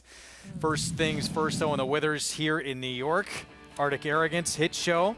Top two in here, and it turned out to be Hit Show's day, Brad Cox. What a day for Brad Cox, right? Taking down the Withers. And this horse just, you know, was able to pull a pretty cushy trip, but he proved to be best in the end. It was a quick pace, relatively speaking. The track has been somewhat slow here at Aqueduct, and he got to save all the ground, and Manny just did all the right moves with him, and he won easily in the end. Yeah, he was just the best horse in here. I think Arctic Arrogance ran very well in here. It was a quick early pace. He just wasn't as good as, he didn't get quite as good a trip as this horse, and he wasn't quite good enough. But nice performance by him. And, you know, listen, it's all learning experience. You can say the same thing about the Sam F. Davis. I don't think either one of these horses at this point show they're significant Derby contenders, but so what? It's early February. There's 3 months basically until the Derby, and these horses can and will grow up. Whether or not they turn out to be good enough, we'll find out more in subsequent starts. Certainly a horse moved in the right direction. It looks like just about every step of the way moving forward, even in that defeat in the second start of his career. So Brad Cox, I believe all the horses nominated to the Triple Crown, 3 trainers. Todd Pletcher, Brad Cox, Bob Baffert, 33% of all those nominated. That'll be incredible. Different. Yeah. Right. Well, Bob Baffert, but he'll be listed to train them after the Derby, though. Correct. But point is, these 3 barns, they get a lot of the good 3-year-olds, and this looks like another one for Brad Cox. Meanwhile, Sam F. Davis out in Oldsmar, Florida, on the road to the Derby as well. Speaking of the big 3, Todd Pletcher, 7th Sam F. Davis win. You know, once W&L just didn't show up in this race, Litigate ran and did what he had to get done. Want to see the speed figures in these races? I wouldn't say it was an ultra impressive win, but he improved off his last race, and I think that's what you want to see, improvement. I want to watch this race again. It just, the beginning part of it looked so messy. I feel like there were several horses that could have had, significant trips in here, maybe not in the end, and Litigate was just best, but a race I think warrants a replay. And the good news is for those that lost is they ran at Tampa, so they already have that excuse. They can blame that Tampa surface, which is particularly bad for horses that run badly. Well, the 2-year-old champion filly, she got beaten her comeback in a race most people felt with this field lining up. Maybe the exception to Dreaming of Julia should have got the job done in here. Unable to run down this front-running filly, Dreaming of Snow. She looked loaded, Andy, the whole way, and she just was unable to get by her. Was there a bit of hang? Did she need the race? Possibly. Another strange under a ride the entire mile and 16th for Dreaming of Julia as well. Julia Shining. Julia Shining. I don't know how Luis Saez came back in the next race. He picked up with you. Blame Greg. I don't know how Luis Saez came back and won with Litigate because he must have needed like a nap after this race. He rode Julia Shining from the gate to the wire. I mean, wow. And she didn't run that badly. Maybe it wasn't that good a race. Very disappointed Wonder Wheel. I'm against her going forward. But to your point, it's her first start. Could have needed it. First start. Certainly didn't take a move forward, I would not say, though. Supposed to win First start of her 3-year-old campaign. We're back tomorrow. FS2 coverage starts at 2 Eastern time. We will see you then. It was Hit Show in the Withers. Brad Cox with another Derby contender. Manny Franco aboard for that win. Dreaming of Snow pulling off the huge upset in the Suncoast. Champion 2-year-old filly Wonder Wheel coming up short. Litigate, Todd Pletcher yet again adding to his record in the Sam F. Davis, a 7th victory in that Derby prep.